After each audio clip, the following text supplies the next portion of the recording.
ನಮಸ್ಕಾರ ಸ್ನೇಹಿತರೆ, from season 4 episode 8 ಮೊದಲನೇ ಸೀಸನ್ ಇಂದ 4ನೇ ಸೀಸನ್ ವರೆಗೂ 37 ಎಪಿಸೋಡ್ಸ್ ಆಗಿದೆ. ನಮ್ಗೆ ಒಂದಲ್ಲ ಒಂದು ಕ್ಯಾರೆಕ್ಟರ್ ಮೇಲೆ ಖಂಡಿತ ಕೋಪ ಬಂದಿರುತ್ತೆ. ಒಂದ್ಸಲ ವಿಕ್ಟರ್ ಮೇಲೆ, ಟಬಿತಾ ಮೇಲೆ, ಅಕೋಸ್ಟಾ ಮೇಲೆ, ಎಲಿಸ್ ಮೇಲೆ, ಹೀಗೆ ತುಂಬಾನೇ ಜನ ಇದ್ದಾರೆ. ಯಾಕಿವ್ರು ಎಲ್ಲಾ ವಿಷಯ ಎಲ್ಲರ ಹತ್ರ ಹೇಳ್ಕೊಳಲ್ಲ, ಮಾಡೋ ಕೆಲಸ ನೆಟ್ಟಗ್ ಮಾಡಲ್ಲ, ರಿಯಲ್ ಆಗಿರೋದನ್ನ ನಂಬಲ್ಲ, ರಿಯಲ್ ಆಗಿ ಇಲ್ದೇ ಇರೋದನ್ನ ನಂಬ್ಕೊಂಡು ಟೈಮ್ ವೇಸ್ಟ್ ಮಾಡ್ತಾರೆ ಅಂತೆಲ್ಲ ಅನ್ಸಿದ್ದೆ.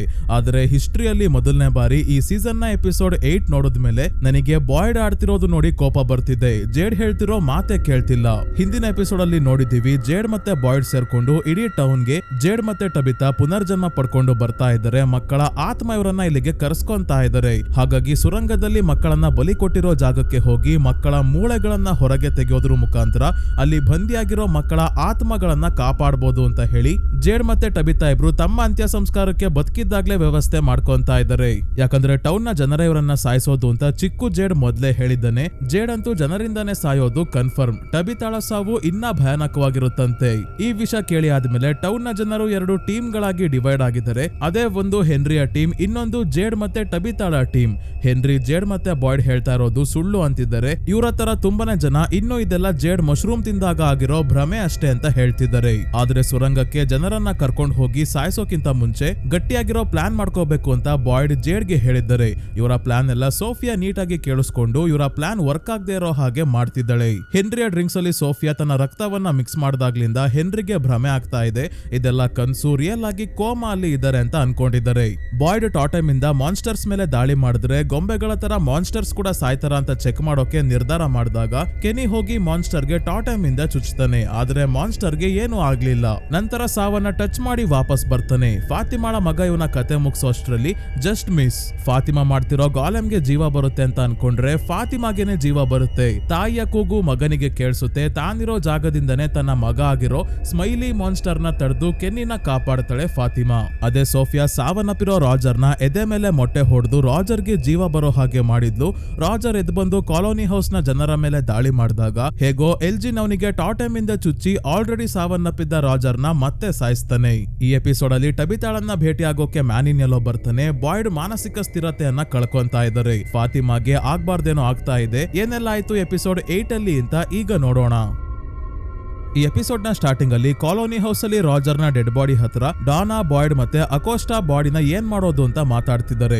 ಡಾನಾ ಮತ್ತೆ ಅಕೋಸ್ಟಾಗೆ ಮತ್ತೆ ಇವನು ಎದ್ ಬಂದ್ರೆ ಅಂತ ಚಿಂತೆ. ಅದಕ್ಕೆ ಬಾಡಿನ ಸುಟ್ ಹಾಕ್ಬಿಡಿ ಅಂತಾರೆ ಬಾಯ್ಡ್. ಎಲ್ಜಿನ್ ರಾಜರ್ ಗೆ ಟಾಟಮ್ ಇಂದ ಚುಚ್ಚಿ ಸಾಯಿಸಿದ್ದು ಅಂತ ಬಾಯ್ಡ್ ಗೆ ಗೊತ್ತಾಯ್ತು. ಅಂದ್ರೆ ಟಾಟಮ್ ಗೊಂಬೆಗಳ ಮೇಲೆ ಗೊಂಬೆ ರೀತಿ ಒಲ್ಗೆ ಹಾಕಿಸ್ಕೊಂಡ್ ಬಂದಿದ್ದ ರಾಜರ್ ಮೇಲೆ ವರ್ಕ್ ಆಗ್ತಿದೆ. ಅದೇ ಮಾನ್ಸ್ಟರ್ಸ್ ನ ಕೊಲ್ಲೋಕೆ ಆಗ್ತಿಲ್ಲ.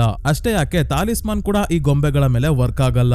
ತಾಲಿಸ್ಮಾನ್ ಮಾನ್ಸ್ಟರ್ಸ್ ಮೇಲೂ ಕೂಡ ವರ್ಕ್ ಆಗದೆ ಇರಬಹುದು ಸ್ನೇಹಿತರೆ. ಹಿಂದಿನ ವಿಡಿಯೋಸ್ ಅಲ್ಲಿ ಮಾತಾಡಿರೋ ಹಾಗೆ ಬಾಯ್ಡ್ ಅವರ ನಂಬಿಕೆ ಭರವಸೆಯಿಂದಾನೇ ವರ್ಕ್ ಆಗ್ತಿದೆ ಅನ್ಸುತ್ತೆ. ಅವರು ತಾಲಿಸ್ಮಾನ್ ವರ್ಕ್ ಆಗುತ್ತೆ ಅಂತ ನಂಬಿದ್ರಲ್ಲ, ಅದರಿಂದಾನೇ ವರ್ಕ್ ಆಗ್ತಿದೆ ಅಷ್ಟೇ ಅನ್ನೋದು ಒಂದು ಥಿಯರಿ. ಮಾನ್ಸ್ಟರ್ ಗಳಿಗೆ ಸಾವೇ ಇಲ್ದೇ ಇರೋದ್ರಿಂದ ಯಾವ ವೆಪನ್ಸ್ ಕೂಡ ಮಾನ್ಸ್ಟರ್ ಮೇಲೆ ವರ್ಕ್ ಆಗಲ್ಲ. ಅಕಸ್ಮಾತ್ ಮಾನ್ಸ್ಟರ್ಸ್ ನ ಕೊಲ್ಲೋ ಯಾವ್ದಾದ್ರು ವೆಪನ್ ಇದೆ ಅನ್ನೋದು ನಿಜ ಆದ್ರೆ ಮ್ಯಾನ್ ಇನ್ ಯೆಲ್ಲೋನ ಕೂಡ ಕೊಲ್ಲೋಕೆ ವೆಪನ್ ಇರ್ಬೋದು. ಸೋಫಿಯಾ ಅಂತೂ ಹಿಂದಿನ ಎಪಿಸೋಡ್ ಅಲ್ಲಿ ಬಾಯ್ಡ್ ಟಾಟಮ್ ಹಿಡ್ಕೊಂಡು ಓಡಾಡ್ತಿರೋದ್ ನೋಡಿನೇ ಹೆದರ್ಕೊಂಡಿರೋ ಹಾಗೆ ಕಾಣ್ತಿದ್ಲು. ಟಾಟಮ್ ಇಂದ ಮಾನ್ಸ್ಟರ್ಸ್ ನ ಕೊಲ್ಲೋ ಪ್ಲಾನ್ ಸೋಫಿಯಾ ಮೊದ್ಲೇ ಮಾನ್ಸ್ಟರ್ಸ್ ಗೆ ಹೇಳಿದ್ಲು ಅನ್ಸುತ್ತೆ. ಅದಕ್ಕೆ ಕೆನಿ ಮಾನ್ಸ್ಟರ್ ಮೇಲೆ ಟಾಟಮ್ ಇಂದ ದಾಳಿ ಮಾಡೋಕೆ ಹೋದಾಗ ಕೆನಿ ಯಾವ ಮನೆಗೂ ಓಡ್ ಹೋಗ್ಬಾರ್ದು ಅಂತ ಎಲ್ಲರ ಮನೆ ಮುಂದೆ ಒಬ್ಬೊಬ್ರು ಮಾನ್ಸ್ಟರ್ಸ್ ನಿಂತಿರ್ತಾರೆ. ಫಾತಿಮಾ ತನ್ನ ಮಗನನ್ನ ಕಂಟ್ರೋಲ್ ಮಾಡ್ದಾಗ್ಲಿಂದ ತುಂಬಾನೇ ಜನ ಹೇಳ್ತಿರೋದೇನಂದ್ರೆ, ಕೆಲವರು ಹಿಂದಿನ ವಿಡಿಯೋನ ಕಮೆಂಟ್ಸ್ ಅಲ್ಲೂ ಹೇಳಿದ್ರಿ, ಸ್ಟ್ರೇಂಜರ್ ಥಿಂಗ್ಸ್ ಅಲ್ಲಿ ಹೈವ್ ಮೈಂಡ್ ಇರೋ ರೀತಿ ಇಲ್ಲೂ ಈ ಟೌನ್ ಅಲ್ಲಿ ಇರೋ ಎಲ್ಲಾ ದುಷ್ಟಶಕ್ತಿಗಳ ಮೈಂಡ್ ಕನೆಕ್ಟ್ ಆಗಿರ್ಬೋದು. ಹೈವ್ ಮೈಂಡ್ ಅಂದ್ರೆ ಒಂದು ಮಾನ್ಸ್ಟರ್ ಏನ್ ನೋಡ್ತಿದೆ, ಏನ್ ಮಾಡ್ತಿದೆ ಅಂತ ಎಲ್ಲಾ ಮಾನ್ಸ್ಟರ್ಸ್ಗೂ ಗೊತ್ತಾಗುತ್ತೆ. ಸೋಫಿಯಾಗೆ ಬಾಯ್ಡ್ ನ ಪ್ಲಾನ್ ಗೊತ್ತಾದಾಗ ಇವಳು ಮಾನ್ಸ್ಟರ್ಸ್ ಹತ್ರ ಹೋಗಿ ಪ್ಲಾನ್ ಹೇಳ್ಬೇಕು ಅಂತ ಏನೂ ಇಲ್ಲ. ಸೋಫಿಯಾ ಕೇವಲ ಪ್ಲಾನ್ ಏನು ಅಂತ ಕೇಳಿಸ್ಕೊಳ್ಳೋದು ಅಥವಾ ನೋಡಿದ್ರೆ ಸಾಕು ಎಲ್ಲಾ ಮಾನ್ಸ್ಟರ್ಸ್ಗೂ ಅದು ಗೊತ್ತಾಗ್ತಿರುತ್ತೆ. ತಮ್ಮ ಮೈಂಡ್ ನ ಸಹಾಯದಿಂದನೇ ಕಮ್ಯುನಿಕೇಟ್ ಮಾಡ್ತಾರೆ. ಈ ರೀತಿ ಆಗ್ತಿರೋದು ನಿಜನೇ ಆಗಿರ್ಬೋದು ಸ್ನೇಹಿತರೆ. ಯಾಕಂದ್ರೆ ಬಾಯ್ಡ್ ಮೊದ್ಲೇ ಹೇಳಿರೋ ಹಾಗೆ ಮಾನ್ಸ್ಟರ್ಸ್ ಇವ್ರಿಗಿಂತ ಒಂದು ಹೆಜ್ಜೆ ಮುಂದೆನೆ ಇರ್ತಾರೆ. ಸೊ ಈಗ ಸೋಫಿಯಾ ಬಂದು ಬಾಯ್ಡ್ಗೆ ಏನು ಟಾಟಮ್ ವರ್ಕ್ ಆಯ್ತಾ ಅಂತ ಸ್ಮೈಲ್ ಮಾಡ್ಕೊಂಡು ವ್ಯಂಗ್ಯವಾಗಿ ಕೇಳ್ತಾ ಇದ್ದಾಳೆ. ಬಾಯ್ಡ್ ಇಲ್ಲ ಅಂತ ಹೇಳಿ ಸುಮ್ನಾಗ್ತಾರೆ. ಸೋಫಿಯಾಳ ಎಕ್ಸ್ಪ್ರೆಷನ್ ನೋಡಿದ್ರೆ ಏನ್ ಕಿಸಿದ್ರಿ ಟಾಟಮ್ ಇಂದ ಅಂತಾನೆ ಕೇಳ್ದಂಗಿತ್ತು. ಇಲ್ಲೇ ಒಬ್ಳು ಹುಡುಗಿ ತನ್ನ ಬಾಯ್ ಫ್ರೆಂಡ್ ಹತ್ರ ಜಗಳ ಮಾಡ್ತಿದ್ದಾಳೆ, ಈ ಜಾಗ ಸೇಫ್ ಅಲ್ಲ, ತಾಲಿಸ್ಮಾನ್ ನಮ್ಮನ್ನ ಕಾಪಾಡಲ್ಲ ಅಂತ. ಇದನ್ನ ಕೇಳಿದಾಗ ಹಿಂದಿನ ಎಪಿಸೋಡ್ ನ ಕೊನೆಯಲ್ಲಿ ರಾಜರ್ ನ ಎಲ್ಜಿನ್ ಸಾಯಿಸಿದಾಗ ಸೋಫಿಯಾ ಸ್ಮೈಲ್ ಮಾಡ್ತಾ ನೋಡ್ತಿರ್ತಾಳೆ. ಹಿಂದಿನ ವಿಡಿಯೋಲು ಹೇಳಿದ್ದೆ ಸ್ನೇಹಿತರೆ, ರಾಜರ್ ಯಾರನ್ನೂ ಸಾಯಿಸ್ಲೇ ಇಲ್ಲ, ಆದ್ರೂ ಸೋಫಿಯಾ ಯಾಕೆ ಸ್ಮೈಲ್ ಮಾಡ್ತಿದ್ದಾಳೆ ಅನ್ನೋದು ಗೊತ್ತಾಗಿರ್ಲಿಲ್ಲ. ಆದ್ರೆ ಈಗ ನನಗೆ ಗೊತ್ತಾಯ್ತು, ಸೋಫಿಯಾಳ ಪ್ಲಾನ್ ಸಕ್ಸಸ್ಫುಲ್ ಆಗಿದೆ. ಹೆಂಗೆ ಅಂದ್ರೆ ಮ್ಯಾನಿನ್ ಎಲ್ಲೋ ಇಲ್ಲಿಗೆ ಬಂದಿರೋದೆ ಎಲ್ಲರನ್ನ ಸಾಯಿಸೋಕೆ ಅಲ್ಲ, ಇವರೆಲ್ಲರ ನಂಬಿಕೆ ಮುರಿಯೋಕೆ, ಜನರು ಪರಸ್ಪರ ಕಿತ್ತಾಡ್ಕೊಂಡು ದೂರ ಆಗೋ ಹಾಗೆ ಮಾಡೋಕೆ. ಅದೇ ರೀತಿ ಆಗ್ತಾ ಇದೆ. ರಾಜರ್ ಯಾರನ್ನೂ ಸಾಯಿಸ್ಲಿಲ್ಲ, ಆದ್ರೆ ಕಾಲೋನಿ ಹೌಸ್ ಸೇಫ್ ಅನ್ಕೊಂಡಿದ್ದವ್ರಿಗೆಲ್ಲ ಬಾಯ್ಗ್ ಬಂದಿದೆ. ತಾಲಿಸ್ಮಾನ್ ಎಲ್ಲಾ ದುಷ್ಟಶಕ್ತಿಗಳ ಮೇಲೆ ವರ್ಕ್ ಆಗಲ್ಲ, ನಾಳೆ ಬೇರೆ ಯಾವ್ದಾದ್ರು ಸಮಸ್ಯೆ ಆದ್ರೆ ತಾಲಿಸ್ಮಾನ್ ನಮ್ಮನ್ನ ಕಾಪಾಡಲ್ಲ ಅಂತ ನಂಬಿಕೆ ಕಳ್ಕೊಂತಾ ಇದ್ದಾರೆ ಇಲ್ಲಿನ ಜನರು. ಈಗ ಎಲಿಸ್ ಬಂದು ಇದೆಲ್ಲ ಬಿಡಿ, ನನ್ ಫಾತಿಮಾ ಕತೆ ನೋಡ್ ಬನ್ನಿ ಅಂತ ಡಾನಾ ಮತ್ತೆ ಬಾಯ್ಡ್ ಇಬ್ಬರನ್ನ ಕರ್ಕೊಂಡ್ ಬರ್ತಾನೆ. ಫಾತಿಮಾ ತಾನು ಹೇಗೆ ಸ್ಮೈಲಿ ಮಾನ್ಸ್ಟರ್ ಜೊತೆ ಕನೆಕ್ಟ್ ಆಗಿದ್ದಾಳೆ, ಹೇಗೆ ಕೆನ್ನಿನ ನೋಡಿ ಮಾನ್ಸ್ಟರ್ ನ ತಡೆದು ಅವನನ್ನ ಕಾಪಾಡಿದ್ಲು ಅಂತೆಲ್ಲ ಹೇಳಿದಾಗ ಬಾಯ್ಡ್ ಮತ್ತೆ ಡಾನಾಗೆ ಇದನ್ನ ನಂಬೋಕೆ ಆಗ್ತಿಲ್ಲ. ಸಮಸ್ಯೆ ಇದಲ್ಲ, ಫಾತಿಮಾ ಮಾನ್ಸ್ಟರ್ ನ ಒಂದು ಸೆಕೆಂಡ್ ಗೆ ಕಂಟ್ರೋಲ್ ಮಾಡ್ದಾಗ್ಲಿಂದ ಇವಳ ಹೊಟ್ಟೆ ಮೇಲೆ ನೀಲಿ ಬಣ್ಣದ ನರಗಳು ಪ್ರತ್ಯಕ್ಷ ಆಗಿದೆ. ಇದರಿಂದ ಹೊಸ ಸಮಸ್ಯೆ ಶುರು ಆಯ್ತು. ಅದಕ್ಕೆ ಇವಳನ್ನ ಕ್ರಿಸ್ಟಿ ಹತ್ರ ಕರ್ಕೊಂಡ್ ಬರ್ತಾರೆ. ಕ್ರಿಸ್ಟಿ ಮತ್ತೆ ಮ್ಯಾರಿಯಲ್ ಇಬ್ರು ಅಲ್ಟ್ರಾಸೌಂಡ್ ಸ್ಕ್ಯಾನ್ ಮಾಡಿ ನೋಡಿದಾಗ ಹೊಟ್ಟೆಯಲ್ಲಿ ಮೇಲ್ನೋಟಕ್ಕೆ ಏನು ತೊಂದರೆ ಆಗಿರೋ ಹಾಗೆ ಕಾಣ್ತಿಲ್ಲ. ಅಪರೂಪಕ್ಕೆ ಎಲಿಸ್ ಒಂದು ಒಳ್ಳೆ ಕ್ವಶನ್ ಕೇಳ್ತಾನೆ, ಮೊದ್ಲು ಫಾತಿಮಾ ಪ್ರೆಗ್ನೆಂಟ್ ಕೂಡ ಇರೋದು ಈ ಸ್ಕ್ಯಾನ್ ಅಲ್ಲಿ ಕಾಣಿಸಿರ್ಲಿಲ್ಲ, ಇವಳ ಮಗ ಈಗ ಹಲ್ ಬಿಡ್ಕೊಂಡು ಓಡಾಡ್ತಿದ್ದಾನಲ್ಲ ಅಂತ ಕೇಳ್ತಾನೆ. ಇದಕ್ಕೆ ಸದ್ಯಕ್ಕೆ ಯಾರ ಹತ್ರನೂ ಉತ್ತರ ಇಲ್ಲ. ಕ್ರಿಸ್ಟಿ ಮತ್ತೆ ಮ್ಯಾರಿಯಲ್ ಇಬ್ರಿಗೂ ಏನಾಗ್ತಿದೆ ಅಂತ ಕೂಡ ಗೊತ್ತಾಗ್ತಿಲ್ಲ. ಇಬ್ರು ಮೊದಲನೇ ಬಾರಿ ಈ ರೀತಿ ನೀಲಿ ನರಗಳು ಹೊಟ್ಟೆ ಮೇಲೆ ನೋಡ್ತಾ ಇರೋದು. ಏನು ಅಂತ ಟ್ರೀಟ್ಮೆಂಟ್ ಕೊಡ್ತಾರೆ. ಫಾತಿಮಾಗೆ ಟೆನ್ಷನ್ ಆಗ್ತಿರೋದೇನಂದ್ರೆ ಸೀಸನ್ 2 ನ ಎಪಿಸೋಡ್ 6 ಮತ್ತೆ 7 ಅಲ್ಲಿ ನೋಡಿದೀವಿ, ಬಾಯ್ಡ್ ತಮ್ಮ ಕೈಯಲ್ಲಿ ಇದ್ದ ಹುಳುಗಳನ್ನ ಸ್ಮೈಲಿ ಮಾನ್ಸ್ಟರ್ ಗೆ ಟ್ರಾನ್ಸ್ಫರ್ ಮಾಡಿ ಸಾಯಿಸಿದ್ರು. ಆಮೇಲೆ ಕ್ರಿಸ್ಟಿ ಜೊತೆ ಸೇರಿ ಬಾಡಿನ ಓಪನ್ ಮಾಡಿ ನೋಡಿದಾಗ ಒಳಗಿರೋ ಪಾರ್ಟ್ಸ್ ಎಲ್ಲ ಸೇಮ್ ಮನುಷ್ಯರ ರೀತಿನೇ ಇತ್ತು, ಒಣಗೋದಂಗಾಗಿತ್ತು ಅಷ್ಟೇ. ಆಮೇಲೆ ಬಾಡಿಯಿಂದ ಬೈಲ್ ಲಿಕ್ವಿಡ್ ಕೂಡ ಬಂದಿತ್ತು. ಅದ್ರ ಕತೆ ಅಲ್ಲಿಗೆ ಮುಗಿತ್ತು. ಬೈಲ್ ಯಾಕೆ ಬಂತು, ಏನ್ ಕತೆ ಅಂತ ಇನ್ನೂ ತೋರಿಸಿಲ್ಲ. ಎಲ್ಲಿ ತಾನು ಕೂಡ ಸ್ಲೋ ಆಗಿ ಮಾನ್ಸ್ಟರ್ ಆಗ್ತಿದ್ದೀನೋ ಅಂತ ಚಿಂತೆ ಶುರು ಆಗಿದೆ ಫಾತಿಮಾಗೆ. ಈ ಸಂದರ್ಭದಲ್ಲಿ ನಾವು ನೆನ್ಪಿಟ್ಕೋಬೇಕಾಗಿರೋ ಒಂದು ವಿಷಯ, ಬಾಯ್ಡ್ ಎಲಿಸ್ ಎಲ್ಲ ಮರ್ತೋಗಿದ್ದಾರೆ. ಅದೇ ಫಾತಿಮಾಗೆ ಡೆಲಿವರಿ ಮಾಡಿಸಿ ಕಿಮೋನೋ ಲೇಡಿ ಮಗುವನ್ನ ಎತ್ಕೊಂಡು ಸುರಂಗಕ್ಕೆ ಹೋದಾಗ ಫಾತಿಮಾ ಎಲಿಸ್ ಮತ್ತೆ ಕೆನಿಗೆ ಹೇಳಿದ್ಲು, ನಾನು ಎಲ್ಲಾ ನೋಡ್ದೆ, ಮಕ್ಕಳನ್ನ ಈ ಟೌನ್ ನ ಜನರೇ ಒಂದು ದುಷ್ಟಶಕ್ತಿಗೋಸ್ಕರ ಬಲಿ ಕೊಟ್ಟಿದ್ದಾರೆ ಅಮರ ಆಗೋಕೆ, ಆದ್ರೆ ಆ ದುಷ್ಟಶಕ್ತಿ ಯಾವುದು ಅಂತ ನೆನ್ಪಾಗ್ತಿಲ್ಲ ಅಂದಿದ್ಲು. ಆಯ್ತು ಬಿಡು ಹೋಗ್ಲಿ ಅಂತ ಬಾಯ್ಡ್ ಎಲಿಸ್ ಡಾನಾ ಎಲ್ಲರೂ ಸುಮ್ನಾಗಿದ್ದಾರೆ.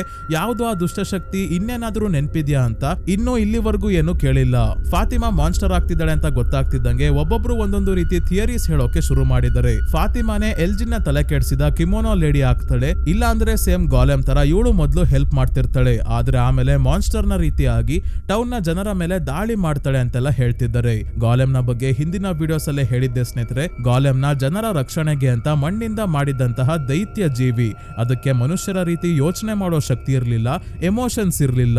ಒಂದು ಸಲ ತಾನು ಕಾಪಾಡಬೇಕಾಗಿರೋ ಜನರ ಮೇಲೆನೆ ದಾಳಿ ಮಾಡಿರುತ್ತೆ. ಅದೇ ರೀತಿ ಇಲ್ಲಿ ಗಾಲೆಮ್ ನ ಮಾಡಿರೋ ಫಾತಿಮಾ ಕೂಡ ಮಾಡಬಹುದು. ಗಾಲೆಮ್ ನ ರೀತಿನೇ ಫಾತಿಮಾಳ ಕತೆ ಆಗುತ್ತೆ ಅನ್ನೋದನ್ನ ಹೇಳೋಕೆ ಗಾಲೆಮ್ ನ ವಿಷಯ ತೆಗೆದಿರಬಹುದು. ಈ ವಿಡಿಯೋಗೆ ಸ್ಕ್ರಿಪ್ಟ್ ಬರಿಬೇಕಾದ್ರೆ 9ನೇ ಎಪಿಸೋಡ್ ನ ಟೀಸರ್ ರಿಲೀಸ್ ಆಯ್ತು. ಹಾಗೆ ನೋಡ್ತಿದ್ದೆ, ಟೀಸರ್ ಅಲ್ಲಿ ಮತ್ತೆ ಮಕ್ಕಳ ಆತ್ಮಗಳನ್ನ ತೋರಿಸ್ತಾರೆ. ಅವರ ದೇಹದ ಮೇಲೆ ಮುಖದ ಮೇಲೆಲ್ಲ ನರಗಳು ಸೇಮ್ ಫಾತಿಮಾಳ ಹೊಟ್ಟೆ ಮೇಲಿರೋ ತರಾನೇ ಇದೆ. ಮ್ಯಾರಿಯಲ್ ಫಾತಿಮಾಗೆ ಈ ರೀತಿ ಆಗಿರೋದು ಎಲ್ಲೋ ಒಂದ್ ಕಡೆ ಒಳ್ಳೇದೇ ಅಲ್ವಾ, ಮಾನ್ಸ್ಟರ್ ನ ಕಂಟ್ರೋಲ್ ಮಾಡಿ ಕೆನ್ನಿನ ಕಾಪಾಡಿದ್ದಾಳೆ ಅಂದ್ರೆ ಮುಂದೆ ಕೂಡ ಇವಳು ಇದೇ ರೀತಿ ಮಾನ್ಸ್ಟರ್ಸ್ ನ ತಡಿಬಹುದು ಅಂತಿದ್ರೆ ಎಲಿಸ್ ಶುರು ಹಚ್ಕೊಂಡ, ನನ್ ಹೆಂಡತಿಯ ಹೊಟ್ಟೆ ಈ ರೀತಿ ಆಗಿದೆ ಅಂದ್ರೂ ನಿಮ್ಗೆ ಚಿಂತೆ ಇಲ್ವಾ ಅಂತ ಕೂಗಾಡ್ತಿದ್ದಾನೆ. ಇವ್ನ್ ಕಿರ್ಚಾಡ್ತಿರೋದು ನೋಡಿ ಕೋಪಗೊಂಡ ಬಾಯ್ಡ್. ಕ್ರಿಸ್ಟಿಗೂ ಮ್ಯಾರಿಯಲ್ ಹೇಳಿದ್ದು ಇಷ್ಟ ಆಗ್ಲಿಲ್ಲ. ಅದಕ್ಕೆ ಟಾಪಿಕ್ ಚೇಂಜ್ ಮಾಡಿ, ಹೇಗಾದ್ರೂ ಆಗ್ಲಿ ನಿನ್ನ ಅಬ್ಸರ್ವೇಷನ್ ಅಲ್ಲಿ ಇಡೋದು ಒಳ್ಳೇದು, ಅದಕ್ಕೆ ನಿನ್ನ ಲಗೇಜ್ ಪ್ಯಾಕ್ ಮಾಡ್ಕೊಂಡು ಕ್ಲಿನಿಕ್ ಗೆ ಶಿಫ್ಟ್ ಆಗು, ನಾನು ಮತ್ತೆ ಮ್ಯಾರಿಯಲ್ ನೋಡ್ಕೊಂತೀವಿ ಅಂತ ಫಾತಿಮಾಗೆ ಹೇಳ್ತಾಳೆ. ಇದಾದ್ಮೇಲೆ ಬಾಯ್ಡ್ ಜೇಡ್ ಹತ್ರ ಬಂದಿದ್ದಾರೆ. ಕೆನಿ ಕೂಡ ಇಲ್ಲೇ ಇದ್ದಾನೆ. ಜೇಡ್ ಟಬಿತಾ ಮತ್ತೆ ವಿಕ್ಟರ್ ಹತ್ರ ಮಾತಾಡಿ ಸುರಂಗದ 3D ಮಾಡೆಲ್ ರೆಡಿ ಮಾಡಿದಾನೆ. ಬಾಯ್ಡ್ ಗೆ ಜೇಡ್ ತನ್ನ ಪ್ಲಾನ್ ಹೇಳೋಕು ಮುಂಚೆನೆ ಬಾಯ್ಡ್ ಈ ಮಾಡೆಲ್ ಅಲ್ಲಿ ಮಕ್ಕಳ ಮೂಳೆಗಳಿರೋ ಜಾಗವನ್ನ ನೋಡಿ ಶಾಕ್ ಆಗೋಗ್ತಾರೆ. ಯಾಕಂದ್ರೆ ಈ ಜಾಗಕ್ಕೆ ಹೋಗೋಕೆ ಬರೋಕೆ ಇರೋದೊಂದೇ ದಾರಿ. ಹೀಗಿದ್ದಾಗ ಒಳಗೆ ಮೂಳೆಗಳನ್ನ ತೆಗೆಯೋಕೆ ಹೋದ್ರೆ ಕತೆ ಮುಗೀತು. ಈ ರೀತಿ ಸಿಚುವೇಶನ್ ನಾವು ಆರ್ಮಿಯಲ್ಲಿ ಶೂಟಿಂಗ್ ಗ್ಯಾಲರಿ ಅಂತ ಕರಿತೀವಿ. ಅಂದ್ರೆ ಶತ್ರುಗಳ ಕೈಗೆ ತಪ್ಪಿಸ್ಕೊಳಕ್ ಆಗದೆ ಇರುವಂತ ಜಾಗದಲ್ಲಿ ತಗ್ಲಾಕೊಂಡಂಗೆ ಇದು. ಅಕಸ್ಮಾತ್ ನಾವು ಒಳಗೆ ಹೋಗಿ ಗುಂಡಿ ಅಗೆದು ಮೂಳೆ ಹೊರಗೆ ತೆಕ್ಕೊಂಡು ವಾಪಸ್ ಹೊರಟಾಗ ಮಾನ್ಸ್ಟರ್ಸ್ ಎದ್ದು ಬಂದು ನಾವು ಹೊರಗೆ ಬರೋಕೆ ಅಂತ ಇರೋ ಒಂದೇ ದಾರಿಯನ್ನ ಬ್ಲಾಕ್ ಮಾಡಿದ್ರೆ ಏನ್ ಕತೆ, ಇನ್ನ ಏನಾದ್ರೂ ಯೋಚನೆ ಮಾಡು ಅಂತ ಜೇಡ್ ಗೆ ಬಾಯ್ಡ್ ಹೇಳ್ತಾರೆ. ಜೇಡ್ ನ ಪ್ಲಾನ್ ಏನು ಅಂತ ಕೂಡ ಕೇಳಲ್ಲ. ಜೇಡ್ ಕೋಪ ಮಾಡ್ಕೊಂಡು ಸುಮ್ನೆ ಹಾಟ್ ಏರ್ ಬಲೂನ್ ಮಾಡ್ಬಿಡ್ತೀನಿ ಬಿಡಿ, ಎಲ್ಲಾ ಕುತ್ಕೊಂಡು ಅನ್ಕೊಂಡು ಈ ಟೌನ್ ಇಂದ ಹೊರಗೆ ಹೋಗೋಣ ಅಂದಾಗ ಬಾಯ್ಡ್ ಆಯ್ತು ಅದನ್ನಾದ್ರೂ ಮಾಡು ಅಂತ ಹೇಳಿ ಹೊರಡ್ತಾರೆ. ಕೆನಿ ಯಾಕೆ ಈ ರೀತಿ ಆಡ್ತಿದ್ದೀರಾ, ಜೇಡ್ಗೆ ಮಾತಾಡೋಕೂ ಬಿಡ್ಲಿಲ್ವಲ್ಲ ಅಂತ ಕೇಳಿದಾಗ ಬಾಯ್ಡ್ ಇಲ್ಲ ಇದಕ್ಕೆ ಪ್ಲಾನ್ ಮಾಡೋ ಪ್ರಶ್ನೆನೆ ಬರಲ್ಲ, ಸುರಂಗದಿಂದ ತಪ್ಪಿಸ್ಕೊಳ್ಳೋಕೆ ಇನ್ನೊಂದು ದಾರಿ ಬೇಕೇ ಬೇಕು, ಜನರನ್ನ ಕರ್ಕೊಂಡು ಹೋಗಿ ಸಾಯಿಸೋಕಾಗಲ್ಲ ಅಂತ ಹೇಳ್ಬೇಕಾದ್ರೆ ಇವರಿಗೆ ಗನ್ ಶಾಟ್ ನ ಶಬ್ದ ಕೇಳಿಸುತ್ತೆ. ಬಾಯ್ಡ್ಗೆ ಮಾತ್ರ. ಕೆನಿ ಏನಾಯ್ತು ಅಂತ ಕೇಳಿದ್ರು ಹೇಳ್ದೆ ಇಲ್ಲಿಂದ ಹೊರಡ್ತಾರೆ ಬಾಯ್ಡ್. ಕೆನಿ ವಾಪಸ್ ಜೇಡ್ ಹತ್ರ ಬಂದು ಆ ಸುರಂಗದಿಂದ ಹೊರಗೆ ಬರೋಕೆ ಇನ್ನ ಯಾವ್ದಾದ್ರು ದಾರಿ ಇರ್ಬೋದೇನೋ ಅಂತ ಹೇಳೋ ಅಷ್ಟ್ರಲ್ಲೇ ಜೇಡ್ ಇಲ್ಲ ಅದೊಂದೇ ದಾರಿ ಇರೋದು, ನನಗೆ ಸರಿಯಾಗಿ ನೆನ್ಪಿದೆ, ಆದ್ರೆ ನೀನು ಬಾಯ್ಡ್ಗೆ ಹೇಳು ಎಲ್ಲರನ್ನ ನಾವು ಕಾಪಾಡೋಕೆ ಆಗಲ್ಲ, ರಿಸ್ಕ್ ತಗೊಳ್ಳೇಬೇಕು. ನಿನ್ ಮಾತು ಅವರು ಕೇಳ್ತಾರೆ, ಒಂದು ಸಲ ಹೇಳು ಅಂದಾಗ ಕೆನಿ ಇದಕ್ಕೆ ಒಪ್ಪಲ್ಲ. ಕೋಪದಲ್ಲಿ ಜೇಡ್ ಇಂತ ಕಠಿಣವಾದ ನಿರ್ಧಾರಗಳನ್ನ ಈ ಜಾಗದಲ್ಲಿ ಯಾರು ಮಾಡಿಲ್ಲ, ಅದಕ್ಕೆ ಇನ್ನೂ ಇಲ್ಲೇ ಇದ್ದಾರೆ ಅಂತ ಕಿರ್ಚಾಡ್ದಾಗ ಕೆನಿ ಬೇಜಾರ್ ಮಾಡ್ಕೊಂಡು ಹೋದ. ಜೇಡ್ಗೆ ಕೋಪ ನೆತ್ತಿಗೇರಿದೆ, ಇವನು ಮಾಡಿರೋ ಸುರಂಗದ 3D ಮಾಡೆಲ್ ನೆಲ್ಲ ಹೊಡೆದಾಕಿ ನಾಶ ಮಾಡ್ತಾನೆ. ಬಾಯ್ಡ್ ಒಂದು ಕೆಲಸಕ್ಕೆ ಕೈ ಹಾಕಿದ್ರೆ ಜನರು ಸಾಯ್ತಾರೆ ಅಂದ್ರೆ ಆ ಕೆಲ್ಸನೇ ಮಾಡೋಕ್ ಹೋಗಲ್ಲ, ಆದ್ರೆ ಜೇಡ್ ಒಂದು ಕೆಲಸಕ್ಕೆ ಕೈ ಹಾಕಿದ್ರೆ ಜನರು ಸತ್ರು ಪರವಾಗಿಲ್ಲ ಕೆಲ್ಸ ಮುಗಿಬೇಕು ಅಂತ ಅನ್ಕೊಂತಾನೆ. ಈ ರೀತಿ ಇದ್ದಾಗ ಬಾಯ್ಡ್ ಮತ್ತೆ ಜೇಡ್ ಜೊತೆಗೆ ಸೇರಿ ಏನ್ ಮಾಡ್ತಾರೆ ನೋಡ್ಬೇಕು. ಬಾಯ್ಡ್ ಕ್ರಿಸ್ಟಿ ಹತ್ರ ಬಂದಿದ್ದಾರೆ, ಯಾಕಂದ್ರೆ ಹಿಂದಿನ ಎಪಿಸೋಡ್ ಅಲ್ಲಿ ಕಾಲೋನಿ ಹೌಸ್ ಅಲ್ಲಿ ವ್ಯೂ ಮಾಸ್ಟರ್ ನ ನೋಡ್ಬೇಕಾದ್ರೆ ಅದರಲ್ಲಿ ಇವರ ಮದುವೆ ಫೋಟೋ ಕಾಣಿಸ್ಕೊಂಡಿತ್ತು. ಆಗ್ಲೇ ಡಾನಾಳ ರೂಮ್ ಇಂದ ಹೊರಗೆ ಹೋಗ್ತಾ ಇರೋ ಕ್ರಿಸ್ಟಿನ ಮಾತಾಡ್ಸೋಕೆ ಬಂದಾಗ ಕೈ ಇನ್ನೂ ಶೇಕ್ ಆಗ್ತಿದ್ಯಾ, ಇಲ್ದೇ ಇರೋದೆಲ್ಲ ಕಾಣಿಸ್ತಾ ಇದ್ಯಾ ಅಂತ ಕೇಳಿದ್ಲು ಕ್ರಿಸ್ಟಿ. ಆಗ ಬಾಯ್ಡ್ ಏನು ಇಲ್ಲ ಅಂತ ಸುಳ್ಳು ಹೇಳಿದ್ರು. ಈಗ ಕ್ರಿಸ್ಟಿಗೆ ಸತ್ಯ ಹೇಳ್ತಾರೆ. ಆಬಿಗೆ ಸಂಬಂಧಿಸಿದ ವಿಷನ್ಸ್ ಪದೇ ಪದೇ ಕಾಣಿಸ್ತಾನೆ ಇದೆ. ಅವಳ ಸಮಾಧಿ ಹತ್ರ ಹೋದಾಗ ಸಮಾಧಿ ಒಳಗಿಂದ ಅವಳ ಕೈ ಹೊರಗೆ ಬಂದು ನನ್ನನ್ನ ಹಿಡ್ಕೊಂಡಂಗೆ ಕಾಣಿಸ್ತು. ಅವಳು ಜನರನ್ನ ಶೂಟ್ ಮಾಡ್ಬೇಕಾದ್ರೆ ಬಂದ ಗನ್ ಶಾಟ್ ಸೌಂಡ್ ಈಗ್ಲೂ ಕೇಳಿಸ್ತಾನೆ ಇದೆ ಅಂತ ಎಲ್ಲಾ ವಿಷಯ ಹೇಳ್ತಾರೆ. ಆದ್ರೆ ಫಾದರ್ ಖಾತರಿ ಕೂಡ ಕಾಣಿಸ್ತಾ ಇದ್ದಾರೆ ಅಂತ ಹೇಳಲ್ಲ. ಇನ್ನೇನು ಎಲ್ಲ ಅರ್ಧಂಬರ್ಧನೆ ಅಲ್ವಾ ಹೇಳೋದು, ಅಲ್ಲ ಹೇಳಿದಿದ್ರು ಏನು ಆಗ್ತಿರ್ಲಿಲ್ಲ. ಕ್ರಿಸ್ಟಿ ಹತ್ರ ಈ ಭ್ರಮೆ ಆಗ್ತಿರೋದಕ್ಕೆ ಯಾವುದೇ ಟ್ರೀಟ್ಮೆಂಟ್, ಮಾತ್ರೆ, ಇಂಜೆಕ್ಷನ್ ಏನೂ ಇಲ್ಲ. ಬಾಯ್ಡ್ಗೆ ಮೊದ್ಲಿಂದಾನು ಇರೋ ಚಿಂತೆ ಏನಂದ್ರೆ ಎಲ್ಲಿ ಜನರನ್ನ ಕಾಪಾಡೋಕು ಮುಂಚೆನೆ ಪಾರ್ಕಿನ್ಸನ್ಸ್ ಕಾಯಿಲೆಯಿಂದ ತಮಿಗೇನಾದ್ರೂ ಆಗುತ್ತೋ ಏನೋ, ತಮ್ಮ ನಂತರ ಈ ಜಾಗವನ್ನ ಯಾರು ಸರಿಯಾಗಿ ನಡೆಸಲ್ಲ, ಮತ್ತೆ ಇವರು ಬರೋಕು ಮುಂಚೆ ಈ ಜಾಗ ಹೇಗಿತ್ತೋ ಅದೇ ರೀತಿ ಆದ್ರೆ ಏನ್ ಗತಿ ಅಂತ ಯೋಚನೆ ಮಾಡ್ತಿದ್ದಾರೆ. ಇವರು ಇಲ್ಲಿದ್ದಾರೆ, ಶೆರೀಫ್ ಸ್ಟೇಷನ್ ಅಲ್ಲಿ ಯಾರು ಇಲ್ಲ. ಅದಕ್ಕೆ ಸೋಫಿಯಾ ಬಂದು ಏನೋ ಹುಡುಕ್ತಾ ಇದ್ದಾಳೆ. ನಾನ್ ಅನ್ಕೊಂಡೆ ಎಲ್ಲೋ ಬಾಯ್ಡ್ ನ ಹೆಂಡತಿ ಆಬಿಯ ವೆಡ್ಡಿಂಗ್ ರಿಂಗ್ ಎತ್ಕೊಂಡು ಹೋಗೋಕೆ ಬಂದಿದ್ದಾಳೇನೋ ಅಂತ, ಆದ್ರೆ ಇಲ್ಲ, ತನ್ನ ಬಟ್ಟೆಯನ್ನ ತಗೊಂಡು ಹೋಗೋಕೆ ಬಂದಿದ್ದಾಳೆ, ಮ್ಯಾನ್ ಇನ್ ಯೆಲ್ಲೋನ ಬಟ್ಟೆ. ಬಾಯ್ಡ್ ಇಲ್ಲೇ ಒಂದು ಬಾಕ್ಸ್ ಒಳಗೆ ಮ್ಯಾನ್ ಇನ್ ಯೆಲ್ಲೋನ ಬಟ್ಟೆಯನ್ನ ಎತ್ತಿಟ್ಟಿದ್ರು. ಅದನ್ನ ತೆಕ್ಕೊಂಡು ತನ್ನ ಬ್ಯಾಗ್ ಒಳಗೆ ಇಟ್ಕೊಂಡು ಸಾರಾಳ ಮನೆ ಹತ್ರ ಬಂದಾಗ ಸಾರಾ ನೆನ್ನೆ ರಾತ್ರಿ ಎಲ್ಲಿ ಹೋಗಿದ್ದೆ ಅಂತ ಕೇಳ್ತಾಳೆ. ನನಗೆ ತುಂಬಾನೇ ಭಯ ಆಗ್ತಿತ್ತು, ಅದಕ್ಕೆ ಕಾಲೋನಿ ಹೌಸ್ ಅಲ್ಲೇ ಉಳ್ಕೊಂಡಿದ್ದೆ ಅಂತ ಹೇಳಿ ಒಳಗೆ ಹೋಗ್ಬೇಕಾದ್ರೆ ಬ್ಯಾಗ್ ಅಲ್ಲಿ ಏನಿದೆ ಅಂತ ಕೇಳ್ತಾಳೆ ಸಾರಾ. ಮೊದ್ಲಿಂದನೂ ನಮಗೆ ಅನಿಸ್ತಾನೆ ಇದೆ ಸಾರಾಗೆ ಸೋಫಿಯಾ ಮೇಲೆ ಡೌಟ್ ಇರ್ಬೋದು ಅಂತ. ಈಗ್ಲೂ ಡೌಟ್ ಇರೋ ತರಾನೇ ಆಡ್ತಿದ್ದಾಳೆ. ಯಾವಾಗ ಸೋಫಿಯಾ ಆಸ್ಕರ್ ಲೆವೆಲ್ ಆಕ್ಟಿಂಗ್ ನ ಶುರು ಮಾಡ್ತಾಳೋ ಆಗ ಸಾರಾ ಡೌಟ್ ಎಲ್ಲ ಬಿಟ್ಟು ಹೋಗ್ಲಿ ಬಿಡು ಸಮಾಧಾನ ಮಾಡ್ಕೊ ಅಂತ ಹೇಳಿ ಕಳಿಸ್ತಾಳೆ. ಈಗ್ಲೂ ಬ್ಯಾಗ್ ಅಲ್ಲಿ ಬಟ್ಟೆ ಇದೆ, ಸತ್ತಿರೋರ ಬಟ್ಟೆ ಇದು ಅಂತ ಗೊತ್ತಾಯ್ತು. ನಾನು ತುಂಬಾನೇ ವೀಕ್ ಇದೀನಿ, ನನಗೆ ಇಲ್ಲಿ ಇರೋಕ್ ಆಗ್ತಿಲ್ಲ ಅಂತ ಅಳೋಕೆ ಟ್ರೈ ಮಾಡ್ತಿದ್ದಾಳೆ, ಕಣ್ಣೀರ್ ಬರ್ತಿಲ್ಲ. ಆದ್ರೂ ಸಾರಾ ಇವಳಿಗೆ ಸಮಾಧಾನ ಮಾಡಿ ಹೋಗ್ತಾಳೆ. ಇನ್ನೊಂದ್ ಕಡೆ ಈತನ್ ತನ್ನ ರೂಮ್ ಅಲ್ಲಿ ಕುತ್ಕೊಂಡು ಡ್ರಾಯಿಂಗ್ ಮಾಡ್ತಾ ಇದ್ದಾನೆ ವಿಕ್ಟರ್ ತರ. ಯಾಕಂದ್ರೆ ವಿಕ್ಟರ್ಗೆ ಹಿಂದಿನ ಎಪಿಸೋಡ್ ಅಲ್ಲಿ ಮ್ಯಾನ್ ಇನ್ ಯೆಲ್ಲೋನ ಕಾರಲ್ಲಿ ಅವನು ಕಲೆಕ್ಟ್ ಮಾಡಿ ಇಟ್ಕೊಂಡಿದ್ದ ಹಲ್ಲುಗಳಿಂದ ತುಂಬಿರೋ ಬ್ಯಾಗ್ ಸಿಕ್ಕಿತ್ತು. ಆ ಹಲ್ಲುಗಳನ್ನ ನೋಡಿ ವಿಕ್ಟರ್ಗೆ ತಲೆ ಕೆಟ್ಟು ಹೋಗಿತ್ತು. ಹಾಗಾಗಿ ಮಿರಾಂಡಾ ಹೇಗೆ ವಿಕ್ಟರ್ ಮತ್ತೆ ಎಲೋಯಿಸ್ ಜೊತೆ ಈ ಟೌನ್ ಗೆ ಬಂದಿದ್ಲು, ಅದೇ ರೀತಿ ಟಬಿತಾ ಕೂಡ ಈತನ್ ಮತ್ತೆ ಜೂಲಿ ಜೊತೆ ಬಂದಿದ್ದಾಳೆ. ಅದಕ್ಕೆ ಮತ್ತೆ ಹತ್ಯಾಕಾಂಡ ನಡೆದ್ರೆ ವಿಕ್ಟರ್ ತರ ಈತನ್ ಕೂಡ ಒಂಟಿ ಆಗ್ತಾನೆ. ಹಾಗಾಗಿ ಈಗ್ಲೇ ಈತನ್ ಎಲ್ಲದಕ್ಕೂ ರೆಡಿ ಆಗ್ಬೇಕು ಅಂತ ಹೇಳಿದ್ದ. ಈತನ್ ಅದಕ್ಕೆ ರೆಡಿ ಆಗ್ತಾ ಇದ್ದಾನೆ. ವಿಕ್ಟರ್ ನ ರೀತಿ ಡ್ರಾಯಿಂಗ್ಸ್ ಮಾಡ್ತಿದ್ದಾನೆ. ಮುಂದೆ ಅಕಸ್ಮಾತ್ ಇವನು ಒಬ್ನೇ ಟೌನ್ ಅಲ್ಲಿ ಉಳ್ಕೊಂಡಾಗ ಎಲ್ಲವನ್ನ ಡ್ರಾಯಿಂಗ್ಸ್ ಮುಖಾಂತರ ನೆನ್ಪಿಡ್ಕೊಳ್ಳೋಕೆ. ವಿಕ್ಟರ್ಗೋಷ್ಟೇ ಡ್ರಾಯಿಂಗ್ಸ್ ನ ನೋಡಿದಾಗ ಮಾತ್ರ ಅದಕ್ಕೆ ಸಂಬಂಧಿಸಿದ ಘಟನೆ ನೆನಪಾಗೋದು. ಟಬಿತಾ, ಜಿಮ್ ಮತ್ತೆ ಜೂಲಿ, ಕೆನಿ ಅವರಮ್ಮ, ರ್ಯಾಂಡಲ್, ಜೇಡ್ ಮತ್ತೆ ಡಾನಾ ಎಲ್ಲರನ್ನ ಡ್ರಾ ಮಾಡಿದ್ದಾನೆ. ಜೇಡ್ ನ ಮಾತ್ರ ತುಂಬಾನೇ ಸುಂದರವಾಗಿ ಡ್ರಾ ಮಾಡಿದ್ದಾನೆ. ಟಬಿತಾ, ನೀನು ವಿಕ್ಟರ್ ತರ ಒಂಟಿಯಾಗಿರಲ್ಲ, ಅವನ್ ಹೇಳ್ದಂಗೆ ಏನು ಆಗಲ್ಲ ಅಂತ ಎಷ್ಟೇ ಹೇಳಿದ್ರು ಈತನ್ ಕೇಳ್ತಾ ಇಲ್ಲ. ಅದಕ್ಕೆ ವಿಕ್ಟರ್ ಇವನನ್ನ ಸಮಾಧಾನ ಮಾಡ್ಲಿ ಅಂತ ಕಾಲೋನಿ ಹೌಸ್ ಗೆ ಕರ್ಕೊಂಡು ಹೊರಡ್ತಾಳೆ. ಕಾಲೋನಿ ಹೌಸ್ ನ ಹೊರಗೆ ರಾಜರ್ ನ ಡೆಡ್ ಬಾಡಿನ ಸುಟ್ಟಾಕ್ತಾ ಇದ್ದಾರೆ. ಇಲ್ಲೇ ಇರೋ ಪ್ಯಾಟಿ ಅದೇ ಗೊಂಬೆಯವಳ ಮುಖ ಸುಟ್ಟಾಕೋ ಅಷ್ಟ್ರಲ್ಲಿ ಎಲಿಸ್ ಕಾಪಾಡಿದ್ನಲ್ಲ ಅದೇ ಮಹಿಳೆಯವಳು. ತನ್ನ ಪಕ್ಕನೆ ನಿಂತಿರೋ ಸೋಫಿಯಾಗೆ ಮೊದ್ಲಿಂದನೂ ಈ ಜಾಗ ತುಂಬಾನೇ ಭಯಾನಕವಾಗಿತ್ತು, ಆದ್ರೆ ಈ ರೀತಿ ಯಾವತ್ತೂ ಆಗಿರ್ಲಿಲ್ಲ. ಗೊಂಬೆಗಳ ದಾಳಿ, ರಾಜರ್ ಎದ್ದು ಬಂದಿದ್ದು, ಇದೆಲ್ಲ ಹೊಸದಾಗಿ ನಡೀತಾ ಇದೆ. ಬಾಯ್ಡ್ ಮತ್ತೆ ಜೇಡ್ ಮಕ್ಕಳ ಮೂಳೆ ತೆಗೆಯೋದ್ರ ಬಗ್ಗೆ ಹೇಳ್ತಿದ್ರಲ್ಲ, ಅದು ನಿಜ ಆದ್ರೆ ಸಾಕು ಅಂದಾಗ ಸೋಫಿಯಾ ಹೌದು ನಿಜ ಆದ್ರೆ ಸಾಕು ಅಂತಿದ್ದಾಳೆ. ಟೌನ್ ನ ಜನರ ಜೊತೆನೆ ಇದ್ದು ಎಲ್ಲಾ ಪ್ಲಾನ್ ತಿಳ್ಕೊಳ್ಳೋದ್ರಿಂದ ಮುಂದೆ ಏನೇನ್ ಅನಾಹುತ ಆಗುತ್ತೆ ನೋಡ್ಬೇಕು. ಇದೇ ಸಮಯಕ್ಕೆ ಟಬಿತಾ ಈತನ್ನ ಕರ್ಕೊಂಡ್ ಬರ್ಬೇಕಾದ್ರೆ ಸೋಫಿಯಾ ಈತನ್ಗೆ ಹಾಯ್ ಮಾಡ್ತಾ ಇದ್ದಾಳೆ. ಏನೋ ಈತನ್ ತುಂಬಾನೇ ಪರಿಚಯ ಇದ್ದಾನೆ ಅನ್ನೋ ಹಾಗೆ. ಇದನ್ನ ನೋಡಿ ನನಗೆ ಈತನ್ನೇ ಮುಂದೆ ಮ್ಯಾನ್ ಇನ್ ಯೆಲ್ಲೋ ಆಗ್ತಾನೆ ಅನ್ನೋ ಥಿಯರಿ ನೆನ್ಪಾಯ್ತು. ಆದ್ರೆ ನನಗೆ ಹಿಂದಿನ ಎಪಿಸೋಡ್ ಅಲ್ಲೇ ಹೇಳಿರೋ ಹಾಗೆ ಸೋಫಿಯಾಳ ನಿಜವಾದ ರೂಪ ಮ್ಯಾನ್ ಇನ್ ಯೆಲ್ಲೋನೇನಾ ಅಂತ ಅನುಮಾನ ಶುರು ಆಗಿದೆ. ಸೋಫಿಯಾ ಮಾಟಗಾತಿ ತರ ಮಂತ್ರ ಎಲ್ಲ ಹೇಳೋದು, ಮೊಟ್ಟೆ ಹೊಡೆಯೋದು, ಹಲ್ಲುಗಳನ್ನ ಕಲೆಕ್ಟ್ ಮಾಡಿ ಇಟ್ಕೊಳ್ಳೋದು ನೋಡಿದ್ರೆ ಹೇಳಕ್ಕಾಗಲ್ಲ ಮ್ಯಾನಿನ್ ಎಲ್ಲೋ ಕೂಡ ಸೋಫಿಯಾ ತರಾನೇ ಇನ್ನೊಂದು ರೂಪ ಕೂಡ ಆಗಿರ್ಬೋದಲ್ಲ. ಒರಿಜಿನಲ್ ರೂಪ ಬೇರೆನೆ ಇರ್ಬೋದು. ವಿಕ್ಟರ್ ತನ್ನ ರೂಮ್ ಅಲ್ಲಿ ಮ್ಯಾನಿನ್ ಎಲ್ಲೋ ಯಾರನ್ನ ಸಾಯಿಸಿ ಕೈಯಲ್ಲಿ ಇಟ್ಕೊಂಡಿರೋ ಹಾಗೆ ಡ್ರಾಯಿಂಗ್ ಮಾಡ್ಬೇಕಾದ್ರೆ ಟಬಿತಾ ಈತನ್ನ ಕರ್ಕೊಂಡ್ ಬಂದು ನೀನ್ ಹೇಳಿದ್ದೆಲ್ಲ ಸುಳ್ಳು ಅಂತ ಹೇಳು, ನೀನು ಈತನ್ ಈ ಜಾಗದಲ್ಲಿ ಒಬ್ನೇ ಇರ್ತಾನೆ ಅಂತ ಹೇಳ್ದಾಗ್ಲಿಂದ ತುಂಬಾನೇ ಹೆದರ್ಕೊಂಡಿದ್ದಾನೆ ಅಂದಾಗ ಈತನ್ನೇ ವಿಕ್ಟರ್ ಹೇಳ್ತಿರೋದು ಸರಿ, ವಿಕ್ಟರ್ ಇಂದಾನೆ ನಾನು ಸರ್ವೈವಲ್ ಸ್ಕಿಲ್ಸ್ ನ ಕಲಿತೀನಿ, ಈ ಜಾಗದಲ್ಲಿ ಒಬ್ನೇ ಉಳ್ಕೊಂಡಾಗ ಏನ್ ಮಾಡ್ಬೇಕು ಹೇಗಿರ್ಬೇಕು ಅಂತ ಮೊದ್ಲೇ ಗೊತ್ತಿದ್ರೆ ಭಯ ಆಗಲ್ಲ ಅಂತಿದ್ದಾನೆ. ಹೌದು ನಾನು ಸರ್ವೈವಲ್ ಸ್ಕಿಲ್ಸ್ ನ ಹೇಳ್ಕೊಡ್ತೀನಿ ಅಂತ ವಿಕ್ಟರ್ ಕೂಡ ಹೇಳ್ತಿದ್ದಾನೆ. ಟಬಿತಾಳ ಮಾತು ಯಾರು ಕೇಳ್ತಿಲ್ಲ, ಅದಕ್ಕೆ ಏನಾದ್ರೂ ಮಾಡ್ಕೊಂಡು ಹಾಳಾಗೋಗ್ರಿ ಅತ್ಲಾಗೆ ಅಂತ ಸುಮ್ನಾಗ್ತಾಳೆ. ವಿಕ್ಟರ್ ಈತನ್ ಮತ್ತೆ ಟಬಿತಾಳನ್ನ ವಿಕ್ಟರ್ ಮೊದಲು ವಾಸವಾಗಿದ್ದ ಟ್ರಕ್ ಒಳಗೆ ಕರ್ಕೊಂಡ್ ಬರ್ತಾನೆ. ಸೀಸನ್ 2 ಅಲ್ಲೇ ಈ ಟ್ರಕ್ ನ ನಾವು ನೋಡಿದೀವಿ. ವಿಕ್ಟರ್ ಮತ್ತೆ ಟಬಿತಾ ಸುರಂಗದಿಂದ ಹೊರಗೆ ಬರ್ತಿದ್ದಂಗೆ ಮೊದ್ಲು ಈ ಟ್ರಕ್ ಒಳಗೆ ಬಂದು ಬಚ್ಚಿಡ್ಕೊಂಡಿರ್ತಾರೆ. ಆಮೇಲೆ ಬಾಯ್ಡ್ ಮಾರ್ಟಿನ್ ಇದ್ದ ಜಾಗದಿಂದ ತಪ್ಪಿಸ್ಕೊಂಡು ಇಲ್ಲಿಗೆನೆ ಬಂದಿದ್ರು. ಎಲ್ಜಿನ್ ಮಾನ್ಸ್ಟರ್ಸ್ ಇಂದ ತಪ್ಪಿಸ್ಕೊಂಡು ಇಲ್ಲಿಗೆ ಬಂದಿದ್ದ. ವಿಕ್ಟರ್ ಚಿಕ್ಕವನಿದ್ದಾಗ ಮಿರಾಂಡಾ ಇವನನ್ನ ರೂಟ್ ಸೆಲಾರ್ ಒಳಗೆ ಬಿಟ್ಟು ಹೋಗಿದ್ಲು. ವಿಕ್ಟರ್ ಬೆಳಗ್ಗೆ ಎದ್ದು ಬಂದು ನೋಡಿದಾಗ ಟೌನ್ ಅಲ್ಲಿ ಇದ್ದ ಎಲ್ಲರೂ ಸಾವನ್ನಪ್ಪಿರ್ತಾರೆ. ಆಗ್ಲೇ ಮೊದಲನೇ ಬಾರಿ ವಿಕ್ಟರ್ಗೆ ಬಿಳಿ ಬಟ್ಟೆ ಹಾಕಿರೋ ಹುಡುಗ ಕಾಣಿಸಿದ್ದು ಅಂತ ವಿಕ್ಟರ್ ಹೇಳ್ತಾ ಇದ್ದಾನೆ. ಅಲ್ಲ ವಿಕ್ಟರ್ ದಡ್ಡಾನ ಸೀರೀಸ್ ನೋಡ್ತಿರೋ ನಮ್ ತಲೆ ಸರಿ ಇಲ್ವೋ ಏನೋ ಗೊತ್ತಿಲ್ಲ. ಸೀಸನ್ 3 ನ 8ನೇ ಎಪಿಸೋಡ್ ಅಲ್ಲಿ ವಿಕ್ಟರ್ ಟಬಿತಾ ಮತ್ತೆ ಸಾರಾ ಇಬ್ರಿಗೂ ಹೇಳಿದ್ದ ಬಿಳಿ ಬಟ್ಟೆ ಹಾಕಿರೋ ಹುಡುಗ ಕ್ರಿಸ್ಟೋಫರ್ ಜೊತೆ ಮಾತಾಡ್ತಿರೋದನ್ನ ನೋಡ್ದೆ. ಲೈಟ್ ಹೌಸ್ ಅಲ್ಲಿ ಇರೋ ಮಕ್ಕಳನ್ನ ಕಾಪಾಡಬೇಕು ಅಂತ ಬಿಳಿ ಬಟ್ಟೆ ಹಾಕಿರೋ ಹುಡುಗ ಕ್ರಿಸ್ಟೋಫರ್ಗೆ ಹೇಳೋದನ್ನ ಕೇಳಿಸ್ಕೊಂಡ್ ಹೋಗಿ ನಾನು ನಮ್ಮ ಅಮ್ಮಂಗೆ ಹೇಳ್ದೆ, ಅದಕ್ಕೆ ಅವರು ಲೈಟ್ ಹೌಸ್ ಹತ್ರ ಹೋಗೋಕೆ ಬಾಟಲ್ ಟ್ರೀ ಹತ್ರ ಹೋಗಿದ್ರು ಅಂತ.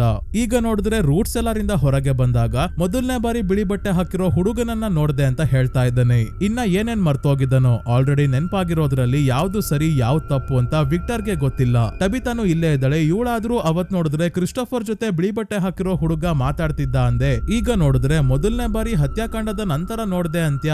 ಎರಡರಲ್ಲಿ ಯಾವ್ದು ನಿಜ ಅಂತ ಕೇಳ್ಬೋದಾಗಿತ್ತು, ಆದ್ರೆ ಕೇಳಲಿಲ್ಲ. ವಿಕ್ಟರ್ ಹೇಳ್ತಾನೆ ಬಿಳಿ ಬಟ್ಟೆ ಹಾಕಿರೋ ಹುಡುಗ ನನಗೆ 3 ಮುಖ್ಯವಾಗಿರೋ ವಿಷಯಗಳನ್ನ ಹೇಳ್ದ.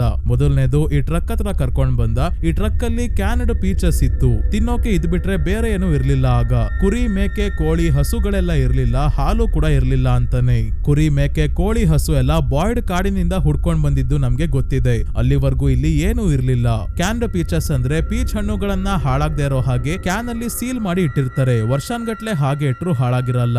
ವಿಕ್ಟರ್ ಅದನ್ನ ತಿಂತಾ ಇದ್ದ. ಕೆಲವೊಮ್ಮೆ ಗಿಡದ ಎಲೆಗಳು ಹುಳುಗಳನ್ನೆಲ್ಲ ತಿಂದಿದ್ದನಂತೆ. ಪೀಚಸ್ ಇರೋ ಕ್ಯಾನ್ ನ ಓಪನ್ ಮಾಡ್ಕೊಳ್ಳೋಕೆ ಒಂದು ಶಾರ್ಪ್ ಆಗಿರೋ ಕಲ್ಲು ಕೂಡ ಇವನ ಹತ್ರ ಇದೆ. ಎರಡನೇ ವಿಷಯ ಬಿಳಿ ಬಟ್ಟೆ ಹಾಕಿರೋ ಹುಡುಗ ಹೇಳಿದ್ದೇನಂದ್ರೆ ಈ ಜಾಗದಲ್ಲಿ ಒಂಟಿಯಾಗಿ ಇದ್ದಾಗ ತುಂಬಾನೇ ಭಯ ಆಗುತ್ತೆ, ಅದಕ್ಕೆ ಒಂಟಿಯಾಗಿ ಇಲ್ಲ ಅಂತ ಅನ್ಕೋಬೇಕು. ಯಾವ ತರ ವಿಕ್ಟರ್ ಏನ್ ಮಾಡ್ತಿದ್ದ ಅಂದ್ರೆ ಟ್ರಕ್ ಅಲ್ಲಿರೋ ವಸ್ತುಗಳ ಜೊತೆ ಮೊದ್ಲು ಮಾತಾಡ್ತಿರ್ತಾನೆ ಒಬ್ಬೊಬ್ನೇ. ಆಮೇಲೆ ಮಿರಾಂಡಾ ಮತ್ತೆ ಎಲೋಯ್ಸ್ ನ ಬಟ್ಟೆಯನ್ನ 2 ಗೊಂಬೆಗಳಿಗೆ ಹಾಕಿ ಇವರಿಬ್ರು ತನ್ನ ಜೊತೆನೆ ಇದ್ದಾರೆ ಅಂತ ಮಾತಾಡ್ತಿರ್ತಾನೆ. ಮಿರಾಂಡಾ ಮತ್ತೆ ಎಲೋಯ್ಸ್ ನ ರೀತಿ ಇರೋ ಗೊಂಬೆಗಳು ಕೂಡ ಮಾತಾಡ್ತಿರ್ತಾರೆ ಅಂತ ಇಮ್ಯಾಜಿನ್ ಮಾಡ್ಕೊಂತಿರ್ತಾನೆ. ಇದೇ ರೀತಿ ವಿಕ್ಟರ್ ಒಬ್ನೇ ಇದ್ದು ಈಗ ತಲೆ ಕೆಟ್ಟಂಗ್ ಆಡ್ತಿರೋದು. ವಿಕ್ಟರ್ ಈತನ್ಗೆ ಇದೇ ಗೊಂಬೆಗಳನ್ನ ನೀನು ಹಿಡ್ಕೋ, ನಿಮ್ಮಪ್ಪನ್ ತರ ಇನ್ನೊಂದು ದೊಡ್ಡ ಗೊಂಬೆ ಮಾಡಿದ್ರೆ ಆಯ್ತು ಅಂತ ಹೇಳ್ಬೇಕಾದ್ರೆ ಟಬಿತಾ ಯೂನಿಯನ್ ಬದುಕಿರೋ ನನ್ನ ಮತ್ತೆ ಜೂಲಿನ ಕೂಡ ಆಲ್ರೆಡಿ ಸತ್ತಿರೋ ಹಾಗೆ ಮಾಡ್ತವನಲ್ಲ ಅಂತ ಇದೆಲ್ಲ ಇಲ್ಲಿಗೆ ನಿಲ್ಸು, ಜಾಸ್ತಿ ಆಗ್ತಾ ಇದೆ. ಈತನ್ ನೀನು ಯಾವತ್ತೂ ಇಲ್ಲಿ ಒಬ್ನೇ ಇರಲ್ಲ, ನಾನು ನಿನ್ನ ಇಲ್ಲಿಂದ ಹೊರಗೆ ಕರ್ಕೊಂಡು ಹೋಗ್ತೀನಿ ಅಂತ ಪ್ರಾಮಿಸ್ ಮಾಡ್ತೀನಿ ಅಂತಾಳೆ ಟಬಿತಾ. ನಮ್ಮಮ್ಮನು ಅದನ್ನೇ ಹೇಳಿದ್ದು ಅಂತ ವಿಕ್ಟರ್ ಹೇಳಿದಾಗ ಟಬಿತಾ ಈತನ್ ಮತ್ತೆ ವಿಕ್ಟರ್ ಇಬ್ರಿಗೂ ಸಮಾಧಾನ ಮಾಡ್ತಾಳೆ. ಮಿರಾಂಡಾಗೆ ನನಗೆ ಮತ್ತೆ ಜೇಡ್ಗೆ ಗೊತ್ತಿರೋ ಅಷ್ಟು ಇನ್ಫಾರ್ಮೇಶನ್ ಗೊತ್ತಿರ್ಲಿಲ್ಲ, ಹಾಗಾಗಿ ಮಿರಾಂಡಾ ಬದುಕ್ಲಿಲ್ಲ. ಈಗ ಮಿರಾಂಡಾ ಕಡೆಯಿಂದಾನೆ ನನಗೆ ಹಳೇದೆಲ್ಲ ನೆನಪಾಗ್ತಾ ಇದೆ. ಮಿರಾಂಡಾ ಬಾಟಲ್ ಟ್ರೀ ಹತ್ರ ಹೋಗಿದ್ದ ವಿಷಯ ಗೊತ್ತಾಗಿದ್ದಕ್ಕೇನೆ ನಾನು ಬಾಟಲ್ ಟ್ರೀ ಇಂದ ಲೈಟ್ ಹೌಸ್ಗೆ, ಅಲ್ಲಿಂದ ಹೆನ್ರಿ ಹತ್ರ ಹೋದೆ. ಈಗ ಮತ್ತೆ ನಾನು ವಾಪಸ್ ಬಂದಿರೋದು ಕೇವಲ ಮಕ್ಕಳ ಆತ್ಮಗಳನ್ನ ಕಾಪಾಡೋಕೆ ಅಲ್ಲ, ಈತನ್ ಜೊತೆ ವಿಕ್ಟರ್ ನಿನ್ನನ್ನ ಕೂಡ ಕಾಪಾಡೋಕೆ. ನಿನ್ನನ್ನ ಮನೆಗೆ ಕರ್ಕೊಂಡು ಹೋಗ್ಬೇಕು ಅಂತ ಮಿರಾಂಡಾ ತುಂಬಾನೇ ಪ್ರಯತ್ನ ಪಟ್ಟಿದ್ಲು. ಆದ್ರೆ ಈಗ ನಾನು ಈತನ್ ಮತ್ತೆ ನಿನ್ನ ಇಬ್ಬರನ್ನ ಕೂಡ ಸೇಫ್ ಆಗಿ ಇಲ್ಲಿಂದ ಹೊರಗೆ ಕರ್ಕೊಂಡು ಹೋಗ್ತೀನಿ ಅಂತ ಹೇಳ್ತಾಳೆ. ಇದೆಲ್ಲ ಓಕೆ, ಆದ್ರೆ ಬಿಳಿ ಬಟ್ಟೆ ಹಾಕಿರೋ ಹುಡುಗ ಹೇಳಿದ್ದ 3ನೇ ವಿಷಯ ಏನು ಅಂತಾನೆ ವಿಕ್ಟರ್ ಹೇಳಲಿಲ್ಲ. ಬಿಳಿ ಬಟ್ಟೆ ಹಾಕಿರೋ ಹುಡುಗ ಟ್ರಕ್ ಬಗ್ಗೆ, ಒಳಗಿರೋ ಪೀಚಸ್ ಬಗ್ಗೆ ಮತ್ತೆ ಒಂಟಿಯಾಗಿ ಇದ್ದಾಗ ಹೇಗೆ ಹೆದರ್ಕೋಬಾರ್ದು ಅಂತ ಹೇಳ್ದ. 2 ವಿಷಯ ಆಯ್ತು, ಆದ್ರೆ ಈಗ 3ನೇ ವಿಷಯ ಏನು ಅಂತ ವಿಕ್ಟರ್ ಹೇಳಲಿಲ್ಲ. ಟಬಿತಾ ಮತ್ತೆ ಈತನ್ ಕೇಳಲಿಲ್ಲ. ಅದೇ ಹೆನ್ರಿಗೆ ಹಿಂದಿನ ಎಪಿಸೋಡ್ ಅಲ್ಲಿ ಕೋಮಾಯಿಂದ ಎಚ್ಚರಗೊಂಡಿರೋ ಹಾಗೆ ಭ್ರಮೆ ಆಗಿತ್ತು. ಅದನ್ನ ನೋಡಿ ಆಮೇಲೆ ಜೇಡ್ ನ ನೋಡಿ ಹೆದರುಕೊಂಡು ಓಡ್ ಹೋಗಿರ್ತಾರೆ. ಈಗ ಡೈನರ್ಗೆ ಬಂದು ಬಸ್ ಡ್ರೈವರ್ ಭಕ್ತಾಗೆ ಸಹಾಯ ಕೇಳ್ತಾ ಇದ್ದಾರೆ. ನಾನು ನಿಮ್ಮ ಕೆಲಸದಲ್ಲಿ ಸಹಾಯ ಮಾಡ್ತೀನಿ, ಅದೇ ರೀತಿ ನನಗೂ ಸಹಾಯ ಆಗುತ್ತೆ, ಯಾಕೋ ಜಾಸ್ತಿ ಕುಡಿಯೋಕೆ ಶುರು ಮಾಡಿದೀನಿ ಅಂತ ಹೇಳ್ತಿದ್ದಾರೆ. ಅಂದ್ರೆ ಜಾಸ್ತಿ ಕುಡಿತಾ ಇರೋದಕ್ಕೆ ಭ್ರಮೆ ಆಗ್ತಿದೆ ಅನ್ಕೊಂತಿದ್ದಾರೆ. ಆಯ್ತು ಅಂತ ಭಕ್ತ ಒಪ್ಕೊಂಡಾಗ ಹಿಂದೆನೆ ಜೂಕ್ ಬಾಕ್ಸ್ ಇಂದ ಹಾಡು ಬರ್ತಾ ಇದೆ. ಮಿರಾಂಡಾಳ ಫೇವರೇಟ್ ಸಾಂಗ್ ಇದು. ನಿಮಗೆ ನೆನ್ಪಿರ್ಬೋದು ಸ್ನೇಹಿತರೆ, ಸೀಸನ್ 3 ಅಲ್ಲಿ ಟಬಿತಾ ಹೆನ್ರಿ ಹೆನ್ರಿ ಜೊತೆ ಕಾರಲ್ಲಿ ಹೋಗ್ಬೇಕಾದ್ರೆ ಕಾರಲ್ಲಿ ಇದೇ ಸಾಂಗ್ ಪ್ಲೇ ಆಗಿತ್ತು. ಆಗ ಟಬಿತಾ ಇದು ನನ್ನ ಫೇವರೇಟ್ ಸಾಂಗ್ ಕೂಡ ಅಂತ ಹೇಳಿರ್ತಾಳೆ. ಯಾಕಂದ್ರೆ ಮಿರಾಂಡಾ ಮತ್ತೆ ಟಬಿತಾ ಇಬ್ರು ಒಬ್ರೆ, ನಿಮಗೆ ಗೊತ್ತಿದೆ. ಆದ್ರೆ ಭಕ್ತಾಗೆ ಇದು ಗೊತ್ತಿಲ್ವಲ್ಲ. ಆ ಜೂಕ್ ಬಾಕ್ಸ್ ಹಾಗೆ ಅವಾಗವಾಗ ಆನ್ ಆಗ್ತಾ ಇರುತ್ತೆ. ತಲೆ ಕೆಡ್ಸ್ಕೋಬೇಡಿ ಬನ್ನಿ ಅಂತ ಹೆನ್ರಿನ ಕರ್ಕೊಂಡು ಹೊರಡ್ತಾಳೆ. ಇಲ್ಲೇ ಬೋರ್ಡ್ ಮೇಲೆ ಎಮಿಲಿ ಡಿಕಿನ್ಸನ್ ಅವರು ಬರ್ದಿರೋ hope is the thing with feathers ಅನ್ನೋ ಪೊಯಮ್ ನ ಮೊದಲ 2 ಲೈನ್ಸ್ ಇದೆ. ಒಂದೆರಡು ಲೆಟರ್ಸ್ ಉದುರೋಗಿದೆ ಅಷ್ಟೇ. ಈ ಪೊಯಮ್ ಅಲ್ಲಿ ನಂಬಿಕೆ ಭರವಸೆಯನ್ನ ಒಂದು ಪಕ್ಷಿಗೆ ಕಂಪೇರ್ ಮಾಡಿದರೆ ಈ ಪಕ್ಷಿ ಮನುಷ್ಯನ ಆತ್ಮದ ಒಳಗೆ ಇರುತ್ತೆ. ಈ ಪಕ್ಷಿ ನಿರಂತರವಾಗಿ ಹಾಡನ್ನ ಹಾಡ್ತಾನೆ ಇರುತ್ತೆ. ಎಂತ ಪರಿಸ್ಥಿತಿ ಬಂದರೂ ಹಾಡೋದನ್ನ ನಿಲ್ಸೋದಿಲ್ಲ. ಅಂದ್ರೆ ನಂಬಿಕೆ ಭರವಸೆ ಅನ್ನೋದು ಮನುಷ್ಯನಲ್ಲಿ ಯಾವಾಗ್ಲೂ ಇದ್ದೇ ಇರುತ್ತೆ. ಅದನ್ನ ಅಷ್ಟು ಈಸಿಯಾಗಿ ಅಳ್ಸೋಕಾಗಲ್ಲ ಅನ್ನೋದನ್ನ ಈ ಪೊಯಮ್ ಅಲ್ಲಿ ಅರ್ಥ ಮಾಡ್ಸೋಕೆ ನೋಡಿದ್ದಾರೆ. ನಂಬಿಕೆ ಮತ್ತೆ ಪಕ್ಷಿ ಎರಡು ಕೂಡ ಈ ಫ್ರಮ್ ಸೀರೀಸ್ ಅಲ್ಲಿ ಇಂಪಾರ್ಟೆಂಟ್. ಹೇಗೆ ಅಂತ ಮಾತ್ರ ಕೇಳಬೇಡಿ. ನಂಬಿಕೆ ಹುಡ್ಸಿ ಅದನ್ನ ಮುರಿಯೋದ್ರಲ್ಲಿ ಈ ಜಾಗ ಎಕ್ಸ್ಪರ್ಟ್ ಅಂತ ಗೊತ್ತು. ಕಾಗೆಗಳು ಕೂಡ ಇಂಪಾರ್ಟೆಂಟ್. ಮತ್ತೆ ಕಾಗೆ ಬಿಟ್ಟು ಮೊದಲನೇ ಬಾರಿ ಹಿಂದಿನ ಎಪಿಸೋಡ್ ಅಲ್ಲಿ ನಾವು ಬೇರೆ ಪಕ್ಷಿಯನ್ನ ಕೂಡ ನೋಡಿದೀವಿ. ಈತನ್ ಕಾಪಾಡೋಕೆ ಟ್ರೈ ಮಾಡೋದ್ನಲ್ಲ ಅದು. ಈ ಪಕ್ಷಿಗಳೆಲ್ಲ ಯಾಕೆ ಇಂಪಾರ್ಟೆಂಟ್ ಅನ್ನೋ ಪ್ರಶ್ನೆ ನಮ್ಮ ಪ್ರಶ್ನೆಗಳ ಲಿಸ್ಟ್ ಅಲ್ಲಿ ಹಾಗೆ ಇದೆ. ಉತ್ತರ ಸಿಕ್ಕಿದಾಗ ಹೇಳ್ತೀನಿ ಸ್ನೇಹಿತರೆ. ನಿಮಗೆ ಏನಾದ್ರೂ ಗೊತ್ತಿದ್ರೆ ಕಮೆಂಟ್ಸ್ ಅಲ್ಲಿ ಹೇಳಿ. ಹೆನ್ರಿ ತರಕಾರಿ ಕಟ್ ಮಾಡ್ತಾ ಇದ್ದಾರೆ. ಭಕ್ತ ಒಂದಷ್ಟು ವಸ್ತುಗಳನ್ನ ತಗೊಂಡು ಹೋಗ್ಬೇಕಾದ್ರೆ ಮಿಸ್ ಆಗಿ ಕೆಳಗೆ ಬೀಳಿಸ್ತಾಳೆ. ಹಿಂದೆನೆ ಮತ್ತೆ ಹೆನ್ರಿಗೆ ಭ್ರಮೆ ಆಗೋಕೆ ಶುರು ಆಯ್ತು. ಭ್ರಮೆನೆ ರಿಯಲ್ ಅಂತ ಹೆನ್ರಿಗೆ ಅನ್ಸೋ ಹಾಗೆ ಮಾಡೋಕೆ ಎಷ್ಟು ಚೆನ್ನಾಗಿ ಈ ಭ್ರಮೆ ಡಿಸೈನ್ ಆಗಿದೆ ಅಂದ್ರೆ ಇಲ್ಲೇ ಒಬ್ಬ ಹುಡುಗ ಊಟದ ತಟ್ಟೆನ ಕೆಳಗೆ ಬೀಳ್ಸಿದ್ದಾನೆ.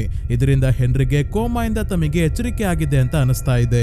ಈ ಹುಡುಗ ತನ್ನ ತಂದೆಗೆ ಅಪ್ಪ ತಾತುಂಗೆ ಎಚ್ಚರಿಕೆ ಆಯ್ತು ಅಂದಾಗ ನಮ್ಗೆ ಗೊತ್ತಾಗುತ್ತೆ ಇವನು ವಿಕ್ಟರ್ ನ ಮಗ ಸೆಬಾಸ್ಟಿಯನ್. ವಿಕ್ಟರ್ ಕೂಡ ರೂಮ್ಗೆ ಬರ್ಬೇಕಾದ್ರೆ ನಾವು ನೋಡ್ತೀವಿ. ಹಿಂದಿನ ಎಪಿಸೋಡ್ ಅಲ್ಲಿ ಇದು ವಿಕ್ಟರ್ ನ ಮನೆಯಲ್ಲೇ ಒಂದು ರೂಮ್ ಇರ್ಬೋದು ಅಂತ ಹೇಳಿದ್ದೆ ಸ್ನೇಹಿತರೆ.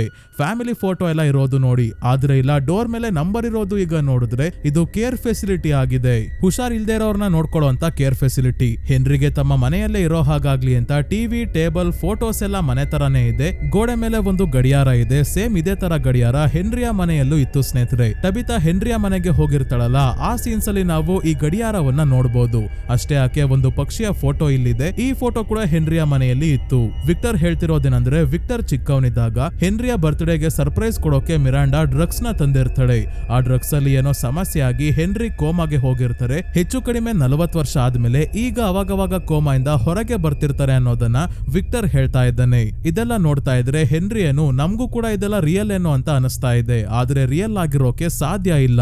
ಎಲೋಯಿಸ್ ಕೂಡ ಫ್ಲೈಟ್ ಹತ್ತಿ ಇವರನ್ನ ಭೇಟಿ ಆಗೋಕೆ ಬರ್ತಿದ್ದಾಳಂತೆ. ಅವಳು ಸ್ಕೂಲ್ ಟೀಚರ್ ಆಗಿದ್ದಾಳೆ. ಮಿರಾಂಡಾ ಕತೆ ಏನು ಅಂತ ಹೇಳ್ತಿಲ್ಲ.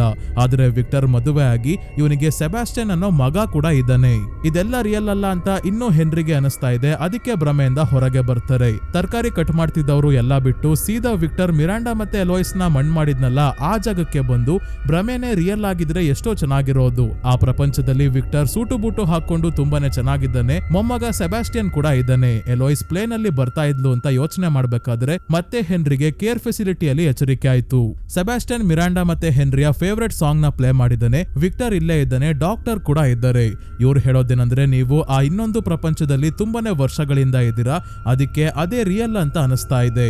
ಆದ್ರೆ ಇದು ರಿಯಲ್ ಪ್ರಪಂಚ. ನೀವು ಮತ್ತೆ ಅಲ್ಲಿಗೆ ಹೋಗ್ಬಾರ್ದು. ಇಲ್ಲೇ ನಿಮ್ಮ ಮಕ್ಕಳು ಮೊಮ್ಮಕ್ಕಳ ಜೊತೆ ಇರ್ಬೇಕು ಅಂದ್ರೆ ಆ ಪ್ರಪಂಚದಿಂದ ಶಾಶ್ವತವಾಗಿ ಡಿಸ್ಕನೆಕ್ಟ್ ಆಗ್ಬೇಕು. ನಿಮ್ಮನ್ನ ಜಾಗದಲ್ಲಿ ಏನ್ ಹಿಡಿದಿಡ್ಕೊಂಡಿದ್ಯೋ ಆ ಆಂಕರ್ ನ ನಾಶ ಮಾಡ್ಬೇಕು ಅಂತ ಹೇಳ್ತಾರೆ. ಈ ಆಂಕರ್ ಯಾವುದು, ಹೇಗೆ ನಾಶ ಮಾಡೋದು ಅಂತ ಕೇಳ್ಕೊಳ್ಳೋ ಅಷ್ಟ್ರಲ್ಲಿ ಮತ್ತೆ ಭ್ರಮೆಯಿಂದ ಹೊರಗೆ ಬರ್ತಾರೆ. ಬಾಯ್ಡ್ ನ ಹೆಂಡತಿ ಆಬಿಗೂ ಇದೇ ರೀತಿ ಆಗ್ತಿತ್ತೋ ಏನೋ. ಆಂಕರ್ ನ ನಾಶ ಮಾಡ್ಬೇಕು ಅಂದ್ರೆ ಟೌನ್ ನ ಜನರನ್ನ ಸಾಯಿಸ್ಬೇಕು, ಆಗ ಎಲ್ಲರೂ ನಿದ್ದೆಯಿಂದ ಎಚ್ಚರಗೊಳ್ತಾರೆ ಅಂತ ಆಬಿಗೆ ಯಾರೋ ಹೇಳಿದ್ರು ಅನ್ಸುತ್ತೆ. ಅದೇ ರೀತಿ ಹೆನ್ರಿಗೂ ಭ್ರಮೆ ಆಗ್ತಿರ್ಬೋದು. ಹೆನ್ರಿಗೆ ಆಂಕರ್ ಏನು ಅಂತ ಮುಂದಿನ ಎಪಿಸೋಡ್ ಅಲ್ಲಿ ನೋಡ್ಬೇಕು. ಅದೇ ಕಾಲೋನಿ ಹೌಸ್ ಅಲ್ಲಿ ಫಾತಿಮಾ ಕ್ಲಿನಿಕ್ ಗೆ ಶಿಫ್ಟ್ ಆಗ್ತಿದ್ದಾಳಲ್ಲ, ಅದಕ್ಕೆ ನಾನು ದಾರ ಕಟ್ಕೊಂಡು ನಿನ್ ಜೊತೆನೆ ಬರ್ತೀನಿ ಅಂತ ಎಲಿಸ್ ತಲೆ ತಿಂತಾ ಇದ್ದಾನೆ. ಆದ್ರೆ ಫಾತಿಮಾ ಬೇಡ ಅಂತ ಒಬ್ಳೆ ಕ್ಲಿನಿಕ್ ಗೆ ಬರ್ತಾಳೆ. ಕ್ರಿಸ್ಟಿ ಮ್ಯಾರಿಯಲ್ ಗೆ ಮೊದ್ಲೇ ವಾರ್ನ್ ಮಾಡಿದ್ಲು, ಫಾತಿಮಾಗೆ ಯಾವ್ದೋ ಸೂಪರ್ ಪವರ್ಸ್ ಬಂದಿರೋ ಹಾಗೆ ಮಾತಾಡಬೇಡ, ಅವಳು ಮಾನ್ಸ್ಟರ್ ನ ಕಂಟ್ರೋಲ್ ಮಾಡೋಕೆ ನೋಡಿ, ಏನಾದ್ರೂ ಆದ್ರೆ ಕಷ್ಟ ಅಂತ ಹೇಳಿದ್ದಾಳೆ. ಅದಕ್ಕೆ ಸುಮ್ನಿದ್ದಾಳೆ ಮ್ಯಾರಿಯಲ್. ಕ್ರಿಸ್ಟಿ ಫಾತಿಮಾಳ ಬಿಪಿ, ಹಾರ್ಟ್ ಬೀಟ್ ಎಲ್ಲ ಚೆಕ್ ಮಾಡಿದಾಗ ಶಾಕಿಂಗ್ ವಿಷಯ ರಿವೀಲ್ ಆಗೋದೇನಂದ್ರೆ ಫಾತಿಮಾಳ ಬಿಪಿ ತುಂಬಾನೇ ಕಡಿಮೆ ಇದೆ. ಮೆಡಿಕಲ್ ಎಮರ್ಜೆನ್ಸಿ ಸಿಚುವೇಶನ್ ಇದು. ಆದ್ರೆ ಫಾತಿಮಾ ಆರಾಮಾಗೇ ಇದ್ದಾಳೆ. ಹಾರ್ಟ್ ಬೀಟ್ ಅಂತೂ 60 ಬೀಟ್ಸ್ ಪರ್ ಮಿನಿಟ್ ಮೇಲೆ ಇರಬೇಕಾಗಿರೋದು ಕೇವಲ 19 ಬೀಟ್ಸ್ ಪರ್ ಮಿನಿಟ್ ಆಗಿದೆ. 1 ನಿಮಿಷಕ್ಕೆ 19 ಸಲ ಹಾರ್ಟ್ ಬೀಟ್ ಆಗ್ತಿದೆ ಅಷ್ಟೇ. ಹೀಗಿದ್ದಾಗ ಮನುಷ್ಯರು ಬದುಕಿರ್ತಾರ ಅಂತ ಕ್ರಿಸ್ಟಿ ಮ್ಯಾರಿಯಲ್ ನ ಸೈಡ್ ಗೆ ಕರ್ಕೊಂಡ್ ಬಂದು ಕೇಳ್ತಾ ಇದ್ದಾಳೆ. ಫಾತಿಮಾ ಫಾತಿಮಾಗೆ ಈ ವಿಷಯ ಹೇಳಲ್ಲ. ಅಂದ್ರೆ ಫಾತಿಮಾ ಮನುಷ್ಯಳೇ ಅಲ್ಲ ಅಂತ ಸಿಂಪಲ್ ಆಗಿ ಕ್ರಿಸ್ಟಿ ಹೇಳ್ತಿರೋದು. ಬಾರಲ್ಲಿ ಜೇಡ್ ಕೋಪದಲ್ಲಿ ಸುರಂಗದ 3D ಮಾಡೆಲ್ ನ ನಾಶ ಮಾಡಿದ. ಈಗ ಮತ್ತೆ ಜೋಡಿಸ್ಬೇಕಾದ್ರೆ ಇವನಿಗೆ ಸುರಂಗದಿಂದ ತಪ್ಪಿಸ್ಕೊಳ್ಳೋಕೆ ಇನ್ನೊಂದು ದಾರಿ ಇದೆ ಅನ್ನೋದು ನೆನಪಾಗುತ್ತೆ. ಜೇಡ್ ಮಶ್ರೂಮ್ ನ ನಶೆಯಲ್ಲಿ ಸುರಂಗದ ಒಳಗೆ ಮಕ್ಕಳನ್ನ ಬಲಿ ಕೊಟ್ಟಿರೋ ಜಾಗಕ್ಕೆ ಹೋಗೋಕು ಮುಂಚೆನೆ ಸೀಸನ್ 2 ನ ಕೊನೆ ಎಪಿಸೋಡ್ ಅಲ್ಲಿ ಕಾಡಲ್ಲಿ ಸುರಂಗಕ್ಕೆ ಹೋಗೋ ದಾರಿ ಇದೆಯಲ್ಲ, ಟಬಿತಾ ಮತ್ತೆ ವಿಕ್ಟರ್ ತಪ್ಪಿಸ್ಕೊಂಡ್ ಬಂದಿದ್ದ ದಾರಿ, ಅಲ್ಲಿಂದ ಜೇಡ್ ಒಳಗೆ ಹೋಗಿ ಮಕ್ಕಳನ್ನ ಬಲಿ ಕೊಟ್ಟಿರೋ ಜಾಗಕ್ಕೆ ಬಂದಾಗ ಅವನಿಗೆ ಅಲ್ಲಿ ಮಕ್ಕಳ ಆತ್ಮಗಳು ಮತ್ತೆ ಮೇಲೆ ಮರದ ಬೇರುಗಳಿಂದ ಆಗಿದ್ದ ವಿಚಿತ್ರವಾದ ಸಿಂಬಲ್ ಎರಡು ಕಾಣಿಸಿತ್ತು. ಸೀಸನ್ 3 ಅಲ್ಲಿ ಅದೇ ವಿಕ್ಟರ್ ಟಬಿತಾ ಮತ್ತೆ ಸ್ಯಾರಾಗೆ ಬಿಳಿ ಬಟ್ಟೆ ಹಾಕಿರೋ ಹುಡುಗ ಕ್ರಿಸ್ಟೋಫರ್ ಜೊತೆ ಮಾತಾಡ್ತಿದ್ದ ಅಂತ ಹೇಳಿದ್ನಲ್ಲ, ಆಗ್ಲೇ ಬಿಳಿ ಬಟ್ಟೆ ಹಾಕಿರೋ ಹುಡುಗ ಕ್ರಿಸ್ಟೋಫರ್ಗೆ ಹೇಳಿರ್ತಾನೆ ಮಕ್ಕಳನ್ನ ಬಲಿ ಕೊಡೋಕು ಮುಂಚೆ ಯಾರೋ ಅವರಿಗೆ ಕತೆ ಹೇಳಿದ್ರು. ಆ ಕತೆ ಕೇಳಿ ಮಕ್ಕಳ ಮನ್ಸಲ್ಲಿ ಭರವಸೆ ಹುಟ್ಕೊಂಡಿತ್ತು. ಆ ಭರವಸೆ ನಂಬಿಕೆಯನ್ನ ಮರದ ಬೇರುಗಳಿಗೆ ಹಾಕಿದಾಗ ಅದೇ ಬೇರುಗಳು ಬಾಟಲ್ ಟ್ರೀ ಅಂದ್ರೆ ಫಾರ್ ಅವೇ ಟ್ರೀ ಆಯ್ತು ಅಂತ ಹೇಳಿದ್ದ. ಜೇಡ್ ಇದೆಲ್ಲ ನೆನ್ಪಿಸ್ಕೊಂಡು ಮೇಲಿಂದ ತಪ್ಪಿಸ್ಕೊಂಡು ಹೋಗೋ ದಾರಿ ಇದೆ ಅಂತ ಹೇಳೋಕೆ ಬಾಯ್ಡ್ ಹತ್ರ ಹೊರಡ್ತಾನೆ. ಅದೇ ಶೆರೀಫ್ ಸ್ಟೇಷನ್ ಅಲ್ಲಿ ಬಾಯ್ಡ್ ಕೆನಿಗೆ ಯಾರೋ ಇಲ್ಲಿಗೆ ಬಂದಿದ್ದಾರೆ, ಎಲ್ಲಾ ವಸ್ತುಗಳು ಹೇಗ್ ಬೇಕೋ ಹಾಗೆ ಬಿಸಾಕಿ ಮ್ಯಾನಿನ್ ಯೆಲ್ಲೋನ ಬಟ್ಟೆ ತಗೊಂಡ್ ಹೋಗಿದ್ದಾರೆ ಅಂತ ಹೇಳ್ತಾ ಇದ್ದಾರೆ. ಸೋಫಿಯಾ ಬಂದಿದ್ಲು ಅಂತ ನಾವು ನೋಡಿದೀವಿ. ಯಾರು ಇಲ್ಲಿಗೆ ಬಂದಿದ್ರು ಅಂತ ಇವ್ರು ಯೋಚನೆ ಮಾಡೋ ಅಷ್ಟರಲ್ಲಿ ಜೇಡ್ ಬಂದು ಇವರಿಬ್ಬರನ್ನ ಬಾಟಲ್ ಟ್ರೀ ಹತ್ರ ಕರ್ಕೊಂಡ್ ಬರ್ತಾನೆ. ಜೇಡ್ ನ ಪ್ಲಾನ್ ಏನಂದ್ರೆ ಈ ಬಾಟಲ್ ಟ್ರೀಯ ಕೆಳಗೇನೆ ಮಕ್ಕಳನ್ನ ಬಲಿ ಕೊಟ್ಟಿರೋ ಜಾಗ ಇರೋದು. ಜೇಡ್ಗೆ ಮೇಲೆ ಸಿಂಬಲ್ ಕಾಣಿಸಿತ್ತಲ್ಲ, ಆ ಜಾಗದಲ್ಲಿ ಈ ಬಾಟಲ್ ಟ್ರೀ ಬೆಳ್ಕೊಂಡಿದೆ. ಹಾಗಾಗಿ ಒಂದು ಟೀಮ್ ನ ಸುರಂಗಕ್ಕೆ ಕಳಿಸಿ ಅಲ್ಲಿಗೆ ಹೋಗೋ ಒಂದೇ ದಾರಿ ಇದೆಯಲ್ಲ, ಆ ಜಾಗವನ್ನ ಮುಚ್ಚಿ ತಾಲಿಸ್ಮಾನ್ ನ ನೇತಾಕೋದು ಸೇಫ್ಟಿಗೆ. ಆ ಟೀಮ್ ಅವರು ಗುಂಡಿ ಅಗ್ದು ಮೂಳೆಗಳನ್ನ ಹೊರಗೆ ತೆಗೆಯುವಷ್ಟರಲ್ಲಿ ಇನ್ನೊಂದು ಟೀಮ್ ಅವರು ಮೇಲಿರೋ ಈ ಮರವನ್ನ ವ್ಯಾನ್ ಟ್ರಕ್ ಗಳಿಗೆ ಚೈನ್ ಕಟ್ಕೊಂಡು ಜೋರಾಗಿ ಎಳೆದು ಬುಡದ ಸಮೇತ ಕಿತ್ ಹಾಕೋಣ, ಆಮೇಲೆ ಒಳಗಿರೋ ಟೀಮ್ ನ ಮೇಲಿಂದ ಹೊರಗೆ ಕರ್ಸ್ಕೊಳ್ಳೋಣ ಅಂದಾಗ ಹೌದು ಈ ಪ್ಲಾನ್ ಚೆನ್ನಾಗಿದೆ ಅಂತಾನೆ ಕೆನಿ. ಆದ್ರೆ ಬಾಯ್ಡ್ ಮರ ಏನಾದ್ರೂ ಕಿತ್ಕೊಂಡ್ ಬರ್ಲಿಲ್ಲ ಅಂದ್ರೆ ಏನ್ ಮಾಡ್ತೀಯ ಅಂತ ಕೇಳ್ತಾರೆ. ಅಪ್ಪನ್ ಬುದ್ಧಿ ಮಗನಿಗೆ ಬರುತ್ತೆ ಅಂತ ಗೊತ್ತಿತ್ತು, ಆದ್ರೆ ಇಲ್ಲಿ ಮಗನ ಬುದ್ಧಿ ಅಪ್ಪಂಗೆ ಬರ್ತಾ ಇದೆ. ಅಲ್ಲ ಜೇಡ್ ಯಾವ್ದೇ ಪ್ಲಾನ್ ಮಾಡ್ಕೊಂಡ್ ಬಂದ್ರು ಬಾಯ್ಡ್ ಕೇಳ್ದಲೆ ಹಾಗಾದ್ರೆ ಏನ್ ಮಾಡ್ತೀಯಾ ಹೀಗಾದ್ರೆ ಏನ್ ಮಾಡ್ತೀಯಾ ಅಂದ್ರೆ ಏನು ಮಾಡೋಕ್ ಆಗಲ್ಲ. ಮುಂದೆ ಏನೆಲ್ಲ ಆಗ್ಬೋದು ಅಂತ ಈಗ್ಲೇ ಯೋಚನೆ ಮಾಡ್ಕೊಂಡ್ ಕುತ್ಕೊಳ್ಳೋಕೆ ಆಗುತ್ತಾ? ಎಷ್ಟಾಗುತ್ತೋ ಅಷ್ಟು ಸೇಫ್ಟಿನ ನೋಡ್ಕೋಬಹುದು. ಎಲ್ಲರೂ ಜೀವಂತವಾಗಿ ಸೇಫ್ ಆಗಿ ಬರೋಕೆ ಇಂಥ ಜಾಗದಲ್ಲಿ ಸಾಧ್ಯ ಆಗಲ್ಲ. ಸೇಫ್ ಆಗಿ ಇರ್ಬೇಕು ಅಂದ್ರೆ ಇಲ್ಲಿ ಆಗ್ತಿರೋದನ್ನೆಲ್ಲ ಅನುಭವಿಸ್ಕೊಂಡು ಮನೆಯಲ್ಲಿ ಇರ್ಬೇಕು ಅಷ್ಟೇ. ಮನೆಯಿಂದ ಆಫೀಸ್ಗೆ ಹೋಗ್ಬೇಕಾದ್ರೆ ರೋಡಲ್ಲಿ ಆಕ್ಸಿಡೆಂಟ್ ಆಗೋ ಸಾಧ್ಯತೆ ಇರುತ್ತೆ ಅಂತ ಆಫೀಸ್ಗೆ ಹೋಗೋದನ್ನೇ ಬಿಡೋಕಾಗುತ್ತಾ? ಇದೇ ರೀತಿ ಆಯ್ತು ಬಾಯ್ಡ್ ನ ಕತೆ. ಈಗ ಇವರು ಪ್ಲಾನ್ ಬಿ ಯೋಚನೆ ಮಾಡುವಂತ ಜೇಡ್ಗೆ ಹೇಳಿ ಹೋಗ್ತಾರೆ. ಆದ್ರೆ ಒಂದಂತೂ ನಾವು ಗಮನದಲ್ಲಿ ಇಟ್ಕೋಬೇಕು, ಸೀಸನ್ 3 ನ 9ನೇ ಎಪಿಸೋಡ್ ಅಲ್ಲಿ ವಿಕ್ಟರ್ಗೆ ತಲೆ ಕೆಟ್ಟು ಹೋಗಿ ಬಾಟಲ್ ಟ್ರೀನ ಕಟ್ ಮಾಡ್ಬಿಡ್ತೀನಿ ಅಂತ ಮರ ಕಟ್ ಮಾಡೋಕೆ ಬಂದಾಗ ಬಿಳಿ ಬಟ್ಟೆ ಹಾಕಿರೋ ಹುಡುಗ ವಿಕ್ಟರ್ಗೆ ಹೇಳಿದ್ದ ಆ ಮರಗಳು ಇರೋದು ತುಂಬಾನೇ ಮುಖ್ಯ, ಕಟ್ ಮಾಡಬೇಡ ಅಂತ. ಹಾಗಾಗಿ ಬಾಟಲ್ ಟ್ರೀನ ಬುಡದಿಂದ ಕಿತ್ರೆ ಏನಾದ್ರೂ ತೊಂದರೆ ಆದ್ರೂ ಆಗ್ಬೋದು. ಬಾಯ್ಡ್ ವಾಪಸ್ ಹೋಗ್ಬೇಕಾದ್ರೆ ಇವರಿಗೆ ಕೆನಿಗೆ ಯಾರೋ ಶೂಟ್ ಮಾಡೋ ಹಾಗೆ ಕಾಣಿಸುತ್ತೆ. ಇವನಷ್ಟೇ ಅಲ್ಲ, ಜೇಡ್, ಟಬಿತಾ, ಡಾನಾ, ಎಲಿಸ್ ಎಲ್ಲರೂ ಸಾವನ್ನಪ್ಪಿರೋ ಹಾಗೆ ಭ್ರಮೆ ಆಗುತ್ತೆ. ಎಲಿಸ್ ಹತ್ರ ಕೂತಿರೋ ಆಬಿಯ ಬಾಯಿಂದ ರಕ್ತ ಬರ್ತಾ ಇರುತ್ತೆ. ಯಾಕೆ ಈ ರೀತಿ ಆಬಿ ಬಗ್ಗೆನೆ ಭ್ರಮೆ ಆಗ್ತಿದೆ ಅಂತ ಬಾಯ್ಡ್ಗೆ ಗೊತ್ತಾಗ್ತಿಲ್ಲ. ಒಂದು ಭಯಾನಕ ಥಿಯರಿ ಏನ್ ಗೊತ್ತಾ ಸ್ನೇಹಿತರೆ, ಬಾಯ್ಡ್ಗೆ ಜನರ ಪ್ರಾಣ ಕಾಪಾಡೋದೇ ಒಂದು ಚಿಂತೆ, ಎಲ್ಲಿ ಜನ ಸಾಯ್ತಾರೋ ಅನ್ನೋದೇ ಇವರ ಭಯ. ಮೊದ್ಲೇ ಹೇಳ್ದಂಗೆ ಈ ಟೌನ್ ಅಲ್ಲಿ ಜನರು ಏನಕ್ಕೆ ಹೆದರ್ಕೊಂತಾರೋ, ಯಾವ್ದರ ಬಗ್ಗೆ ಕೆಟ್ಟ ಕನ್ಸು ಬೀಳುತ್ತೋ ಅವರ ಸಾವಿನ ನಂತರ ಅದು ರಿಯಲ್ ಆಗಿ ಬರುತ್ತೆ. ಅದೇ ರೀತಿ ಬಾಯ್ಡ್ಗೆ ಏನಾದ್ರೂ ಆದ್ರೆ ಇವರ ಭಯ ಏನು, ಜನರೆಲ್ಲ ಸಾಯ್ತಾರೆ ಅನ್ನೋದು. ಅದೇ ಆಗುತ್ತೆ. ಬಾಯ್ಡ್ ಸಾವನ್ನಪ್ಪಿದ ನಂತರ ಈ ಟೌನ್ ನ ಜನರೆಲ್ಲ ಸಾಯ್ತಾರೆ, ಹತ್ಯಾಕಾಂಡ ನಡೆಯುತ್ತೆ ಅನ್ನೋದು ಒಂದು ಥಿಯರಿ. ಬಾಯ್ಡ್ ಶೆರೀಫ್ ಸ್ಟೇಷನ್ಗೆ ವಾಪಸ್ ಬಂದಾಗ ಇಲ್ಲೇ ಫಾದರ್ ಖಾತ್ರಿ ಇದ್ದಾರೆ. ಇವ್ರು ಹೇಳ್ತಿರೋದೇನಂದ್ರೆ ಹೀಗೆ ಎಲ್ಲರನ್ನ ಕಾಪಾಡಬೇಕು ಅಂತ ಯೋಚನೆ ಮಾಡೋದು ಸರಿಯಲ್ಲ. ಎಷ್ಟು ಜನರನ್ನ ಕಾಪಾಡೋಕಾಗುತ್ತೋ ಅಷ್ಟು ಜನರನ್ನ ಕಾಪಾಡಿ ಇಲ್ಲಿಂದ ಕಳ್ಸ್ಕೊಳ್ಳೋದು ಒಳ್ಳೇದು. ಎಲಿಸ್ ನ ಕಾಪಾಡೋಕೆ ನಿನ್ನ ಹೆಂಡತಿ ಆಬಿನ ಸಾಯಿಸ್ದೆ, ಅದೇ ರೀತಿ ಈಗ್ಲೂ ಸ್ವಲ್ಪ ಜನ ಸಾಯ್ಬೋದು, ಇಲ್ಲ ಅಂತ ಹೇಳಲ್ಲ. ಆದ್ರೆ ತುಂಬಾನೇ ಜನರಿಗೆ ಮನೆಗೆ ಹೋಗೋ ಅವಕಾಶ ಸಿಗುತ್ತೆ ಅಂತ ಹೇಳಿ ಮಾಯ ಆಗ್ತಾರೆ ಫಾದರ್ ಖಾತ್ರಿ. ಇನ್ನೊಂದ್ ಕಡೆ ಸೋಫಿಯಾ ಟಬಿತಾಳ ಮನೆಯಲ್ಲಿ ಯಾರು ಇಲ್ದೇ ಇರೋದನ್ನ ನೋಡ್ಕೊಂಡು ಒಳಗೆ ಬಂದು ಎಲ್ಲಾ ವಸ್ತುಗಳನ್ನ ನಾಯಿ ತರ ಮೂಸ್ ನೋಡ್ತಾ ಇದ್ದಾಳೆ. ಇಲ್ಲೇ ಈತನ್ ಮಾಡಿ ಇಟ್ಟಿರೋ ಡ್ರಾಯಿಂಗ್ಸ್ ನ ನೋಡಿ ಎಲ್ಲವನ್ನ ಎತ್ಕೊಂಡು ಹೊರಡ್ತಾಳೆ. ಹೋಗಾದ್ಮೇಲೆ ಟಬಿತಾ ಮನೆಗೆ ಬಂದ್ಲು. ಕನೆಕ್ಷನ್ ಇಲ್ದೇ ಇರೋ ಫೋನ್ ರಿಂಗ್ ಆಗ್ತಿದೆ. ರಿಸೀವ್ ಮಾಡಿದಾಗ ಮೊದ್ಲು ಈತನ್ ಮತ್ತೆ ಜಿಮ್ಗೆ ಇದೇ ಫೋನ್ಗೆ ಕಾಲ್ ಮಾಡಿ ಜಿಮ್ ಮತ್ತೆ ಟಬಿತಾಳ ಸಾವನ್ನಪ್ಪಿರೋ ಮಗ ಥಾಮಸ್ ಮಾತಾಡ್ತಿದ್ನಲ್ಲ, ಅದೇ ರೀತಿ ಈಗ್ಲೂ ಥಾಮಸ್ ಮಾತಾಡ್ತಿದ್ದಾನೆ. ನೀನು ಆರ್ವಿ ಹತ್ರ ಬರ್ಲಿಲ್ಲ ಅಂದ್ರೆ ಈತನ್ ಮತ್ತೆ ಜೂಲಿ ಕತೆ ಮುಗಿಸ್ತೀನಿ ಅಂದಾಗ ಹೆದರುಕೊಂಡು ಟಬಿತಾ ಆರ್ವಿ ಹತ್ರ ಬರ್ತಾಳೆ. ಇಲ್ಲಿ ಆರ್ವಿಗೆನೆ ಈತನ್ ಮಾಡಿರೋ ಡ್ರಾಯಿಂಗ್ಸ್ ನೆಲ್ಲ ಅಂಟಿಸಿದಾನೆ man in yellow. Sophia man in yellow ಆಗಿ ಬರೋಕೆ ಶೆರೀಫ್ ಸ್ಟೇಷನ್ ಇಂದ ಬಟ್ಟೆ ಎತ್ಕೊಂಡ್ ಬಂದಿದ್ಲು. ಅಂದ್ರೆ ಫೋನ್ ಮಾಡಿ ಥಾಮಸ್ ತರ ಮಾತಾಡ್ತಿರೋದು ಕೂಡ ಮ್ಯಾನ್ ಇನ್ ಯೆಲ್ಲೋನೇ. ಮ್ಯಾನ್ ಇನ್ ಯೆಲ್ಲೋ, ನಿನಗೆ ನಾನು ಯಾರು ಅಂತ ಗೊತ್ತಾ? ಗೊತ್ತಿಲ್ಲ ಅನ್ಸುತ್ತೆ. ನಿನಗೆ ಹಿಂದಿನ ಜನ್ಮದ್ದು ಈಗ ನೆನ್ಪಾಗ್ತಾ ಇದೆ. ನಾನು ನೀನು ಮೊದ್ಲೇ ಭೇಟಿ ಆಗಿರೋದು ಇನ್ನೂ ನೆನ್ಪಾಗಿಲ್ಲ ಬಿಡು. ನೀನು ನಿಂತಿರೋ ಜಾಗದಲ್ಲೇ ಜಿಮ್ ನ ಸಾಯಿಸಿದ್ದೆ, ತುಂಬಾನೇ ಧೈರ್ಯವಂತ ಅವನು, ನನಗೆ ಇಷ್ಟ ಆಗಿದ್ದ, ಅದಕ್ಕೆ ಅವನ ಒಂದು ಹಲ್ಲನ್ನ ಕಿತ್ಕೊಂಡು ಇಟ್ಕೊಂಡಿದ್ದೀನಿ ಅಂದಾಗ ನನ್ನನ್ನ ಕೂಡ ಕೊಲ್ಲೋಕೆ ಇಲ್ಲಿಗೆ ಕರ್ಸ್ಕೊಂಡಿದ್ಯಾ ಅಂತ ಕೇಳ್ತಾಳೆ ಟಬಿತಾ. ಇಲ್ಲ, ಖಂಡಿತ ಇಲ್ಲ, ಈಗ್ಲೇ ನಿನ್ನ ಸಾಯಿಸಲ್ಲ. ನಾನು ಮತ್ತೆ ನೀನು ಜೊತೆಗೆ ತುಂಬಾನೇ ಕಷ್ಟ ತೊಂದರೆಯನ್ನ ಅನುಭವಿಸಿದೀವಿ. ನಿನ್ನಷ್ಟು ಒಳ್ಳೆ ಫ್ರೆಂಡ್ ನನಗೆ ಸಿಕ್ಕೇ ಇಲ್ಲ. ಜೇಡ್ ಮತ್ತೆ ನೀನು ಇಬ್ಬರು ಒಳ್ಳೆ ಕೆಲಸ ಮಾಡ್ತಾ ಇದ್ದೀರಾ, ಆದ್ರೆ ಇಲ್ಲಿವರೆಗೂ ನೀವು ಮಾಡದೇ ಇರೋ ಕೆಲಸ ಈಗ ಮಾಡೋಕೆ ಹೊರಟಿದ್ದೀರಾ. ಅದೇ ಮಕ್ಕಳ ಮೂಳೆಗಳನ್ನ ತೆಗೆಯೋದು. ಆ ಮೂಳೆಗಳನ್ನ ತೆಗೆಯೋದ್ರಿಂದ ಈ ಟೌನ್ ಇಂದ ಹೊರಗೆ ಹೋಗೋ ದಾರಿ ಸಿಗ್ಬಹುದು, ಇಲ್ಲ ಅಂದ್ರೆ ಮತ್ತೊಂದು ಹೊಸ ಭಯಾನಕ ದುಷ್ಟಶಕ್ತಿಯನ್ನ ಹೊರಗೆ ಬಿಡ್ತಿರೋ ಏನೋ ಗೊತ್ತಿಲ್ಲ ಅಂತ ಇವಳ ಕತ್ತನ್ನ ಇಸ್ಕಿ ಹೇಳ್ತಾನೆ. ಹೇಗಿದೆ ಇದು ಅಂದ್ರೆ ಮ್ಯಾನಿನ್ ಎಲ್ಲೋ ಕೂಡ ಇವರ ತರನೇ ಟೌನ್ ಅಲ್ಲಿ ತಗ್ಲಾಕೊಂಡಿದ್ದಾನೆ. ಇವರು ಮಾಡ್ತಿರೋ ಕೆಲಸದಿಂದ ತನಿಗೂ ತೊಂದರೆ ಆಗ್ಬೋದು ಅನ್ನೋ ಹಾಗೆ ಮಾತಾಡ್ತಿದ್ದಾನೆ. ನಿನ್ನ ಭೇಟಿಯಾಗಿ ತುಂಬಾನೇ ಖುಷಿ ಆಯ್ತು, ನಿನ್ನ ತುಂಬಾನೇ ಮಿಸ್ ಮಾಡ್ಕೊಂಡಿದ್ದೆ, ಮತ್ತೆ ಭೇಟಿ ಆಗೋಣ ಅಂತ ಇವಳ ಕೈಗೆ ಮುತ್ಕೊಟ್ಟು ಹಾಡಾಡ್ಕೊಂಡು ಹೋಗ್ತಾನೆ. ಅಂದ್ರೆ ಟಬಿತಾ ಮತ್ತೆ ಮ್ಯಾನಿನ್ ಎಲ್ಲೋ ಯಾವ್ದೋ ಜನ್ಮದಲ್ಲಿ ತುಂಬಾನೇ ಕ್ಲೋಸ್ ಇದ್ರು ಅನ್ಸುತ್ತೆ. ಇಬ್ರು ಒಂದು ಜನ್ಮದಲ್ಲಿ ಗಂಡ ಹೆಂಡತಿ ಏನಾದ್ರೂ ಆಗಿದ್ರೇನೋ ಅಂತ ಕೂಡ ಕೆಲವರು ಹೇಳ್ತಾ ಇದ್ದಾರೆ. ಮಕ್ಕಳನ್ನ ಬಲಿ ಕೊಡೋ ಸಮಯದಲ್ಲಿ ಜೇಡ್ ಗಂಡ ಆಗಿದ್ದ, ಅದೇ ರೀತಿ ಇನ್ನೊಂದು ಜನ್ಮದಲ್ಲಿ ಮ್ಯಾನಿನ್ ಎಲ್ಲೋ ಟಬಿತಾಳ ಗಂಡ ಆಗಿದ್ನ ಮುಂದೆ ನೋಡ್ಬೇಕು. ಮ್ಯಾನಿನ್ ಎಲ್ಲೋ ಹೇಳಿದ್ದು ಕೇಳಿ ಮಕ್ಕಳ ಮೂಳೆಗಳನ್ನ ಹೊರಗೆ ತೆಗೆಯೋದು ಸರಿನಾ ಇಲ್ವಾ ಅಂತ ಟಬಿತಾ ಯೋಚನೆ ಮಾಡೋ ಹಾಗಾಯ್ತು. ನೆಕ್ಸ್ಟ್ ಎಪಿಸೋಡ್ ನ ಟೀಸರ್ ನೋಡಿದ್ರೆ ಈ ಸೀಸನ್ ನ ಕ್ಲೈಮ್ಯಾಕ್ಸ್ ಪೀಕ್ ಅಲ್ಲಿ ಇರುತ್ತೆ ಅಂತ ಅನಿಸ್ತಿದೆ. ಸೋಫಿಯಾ ಕ್ಲಾರಾಗೆ ಬಲೆ ಬೀಸ್ತಿದ್ದಾಳೆ. ನಾನು ನಿಜವಾಗ್ಲೂ ಯಾರು ಅಂತ ಗೊತ್ತಾಗ್ಬೇಕಾ ಅಂತ ಹೇಳಿ ತನ್ನ ಕಣ್ಣನ್ನ ತೋರಿಸ್ತಾಳೆ, ಮತ್ತೆ ಗೇಮ್ ಆಡೋಣ ಅಂತ ಕರಿತಾ ಇದ್ದಾಳೆ. ಬಾಯ್ಡ್ ಈ ಎಪಿಸೋಡ್ ಅಲ್ಲಿ ಆಡ್ದಂಗೆ ಆಡ್ತಿಲ್ಲ, ಹೇಗೋ ಸೀರಿಯಸ್ ಆಗಿದ್ದಾರೆ. ಮ್ಯಾನಿನ್ ಎಲ್ಲೋ ವಾಪಸ್ ಬಂದಿದ್ದಾನೆ, ನಾವು ಆದಷ್ಟು ಬೇಗ ಮೂಳೆಗಳನ್ನ ಹೊರಗೆ ತೆಗೆಯೋಕೆ ಸುರಂಗಕ್ಕೆ ಹೋಗ್ಬೇಕು ಅಂತ ಜೇಡ್ ಮತ್ತೆ ಟಬಿತಾಗೆ ಹೇಳ್ತಾ ಇದ್ದಾರೆ. ಅದೇ ಡೈನರ್ ನ ಸ್ಟೋರ್ ರೂಮ್ ಅಲ್ಲಿ ಮ್ಯಾನಿನ್ ಎಲ್ಲೋಗೆ ಸಂಬಂಧಪಟ್ಟ ವಸ್ತುಗಳನ್ನ ಹುಡ್ಕೋಕೆ ಅಕೋಸ್ಟಾಗೆ ಬಾಯ್ಡ್ ಹೇಳಿದ್ರು. ಅಕೋಸ್ಟಾ ಒಂದು ಟೀಮ್ ನ ಇಲ್ಲಿಗೆ ಕಳ್ಸಿದ್ಲು. ಈ ಟೀಮ್ ಅಲ್ಲಿ ಎಲ್ಜಿನ್ ಕೂಡ ಇದ್ದಾನೆ. ಎಲ್ಜಿನ್ಗೆ ಒಂದು ಫೋಟೋ ಸಿಕ್ಕಿದೆ, ಇದನ್ನ ನೋಡಿ ಇವನು ಶಾಕ್ ಆಗಿದ್ದಾನೆ. ಮತ್ತೆ ಬಿಳಿ ಬಟ್ಟೆ ಹಾಕಿರೋ ಹುಡುಗ ಬಂದು ಜೇಡ್ ಬಾಯ್ಡ್ ಎಲ್ಲರೂ ಸೇರಿ ಬಾಟಲ್ ಟ್ರೀನ ಕಿತ್ಹಾಕೋಕೆ ಪ್ಲಾನ್ ಮಾಡ್ತಿದ್ದಾರೆ ಅಂತ ವಿಕ್ಟರ್ಗೆ ಹೇಳ್ದಾಗ ಅದನ್ನ ತಡೆಯೋಕೆ ನೋಡ್ತಿದ್ದಾನೆ ವಿಕ್ಟರ್. ಅದೇ ಹೇಳದ್ನಲ್ಲ, ಸೀಸನ್ 3 ಅಲ್ಲಿ ಬಿಳಿ ಬಟ್ಟೆ ಹಾಕಿರೋ ಹುಡುಗ ಮರ ಕಟ್ ಮಾಡ್ಬೇಡ ಅಂತ ವಿಕ್ಟರ್ಗೆ ಹೇಳಿದ, ಕಟ್ ಮಾಡಿದ್ರೆ ಏನಾದ್ರೂ ಸಮಸ್ಯೆ ಆಗುತ್ತೆ ಅಂತ. ಟಬಿತಾಗೆ ಮತ್ತೆ ಮಕ್ಕಳ ಆತ್ಮಗಳು ಕಾಣಿಸ್ಕೊಂಡು ಅವರು ಏನನ್ನೋ ತೋರಿಸ್ತಾ ಇದ್ದಾರೆ. ಸೊ ಏನೆಲ್ಲ ಆಗುತ್ತೆ ಅಂತ ಮುಂದಿನ ಎಪಿಸೋಡ್ ರಿಲೀಸ್ ಆದಾಗ ಆದಷ್ಟು ಬೇಗ ವಿಡಿಯೋ ಮಾಡೋಕೆ ಟ್ರೈ ಮಾಡ್ತೀನಿ ಸ್ನೇಹಿತರೆ. ಈ ವಿಡಿಯೋ ನಿಮ್ಗೆ ಹೇಗನಿಸ್ತು ಅಂತ ಕಮೆಂಟ್ ಮಾಡಿ ತಿಳಿಸಿ. ವಿಡಿಯೋ ಇಷ್ಟ ಆಗಿದ್ರೆ ಲೈಕ್ ಮಾಡಿ, ಚಾನಲ್ಗೆ ಸಬ್ಸ್ಕ್ರೈಬ್ ಆಗೋದ್ರ ಜೊತೆಗೆ ಹೈಪ್ ಕೂಡ ಮಾಡಿ ಸ್ನೇಹಿತರೆ. ಇದೇ ರೀತಿಯ ವಿಡಿಯೋವಿನೊಂದಿಗೆ ಮತ್ತೆ ನಿಮ್ಮನ್ನ ಭೇಟಿ ಆಗ್ತೀನಿ. ಧನ್ಯವಾದಗಳು.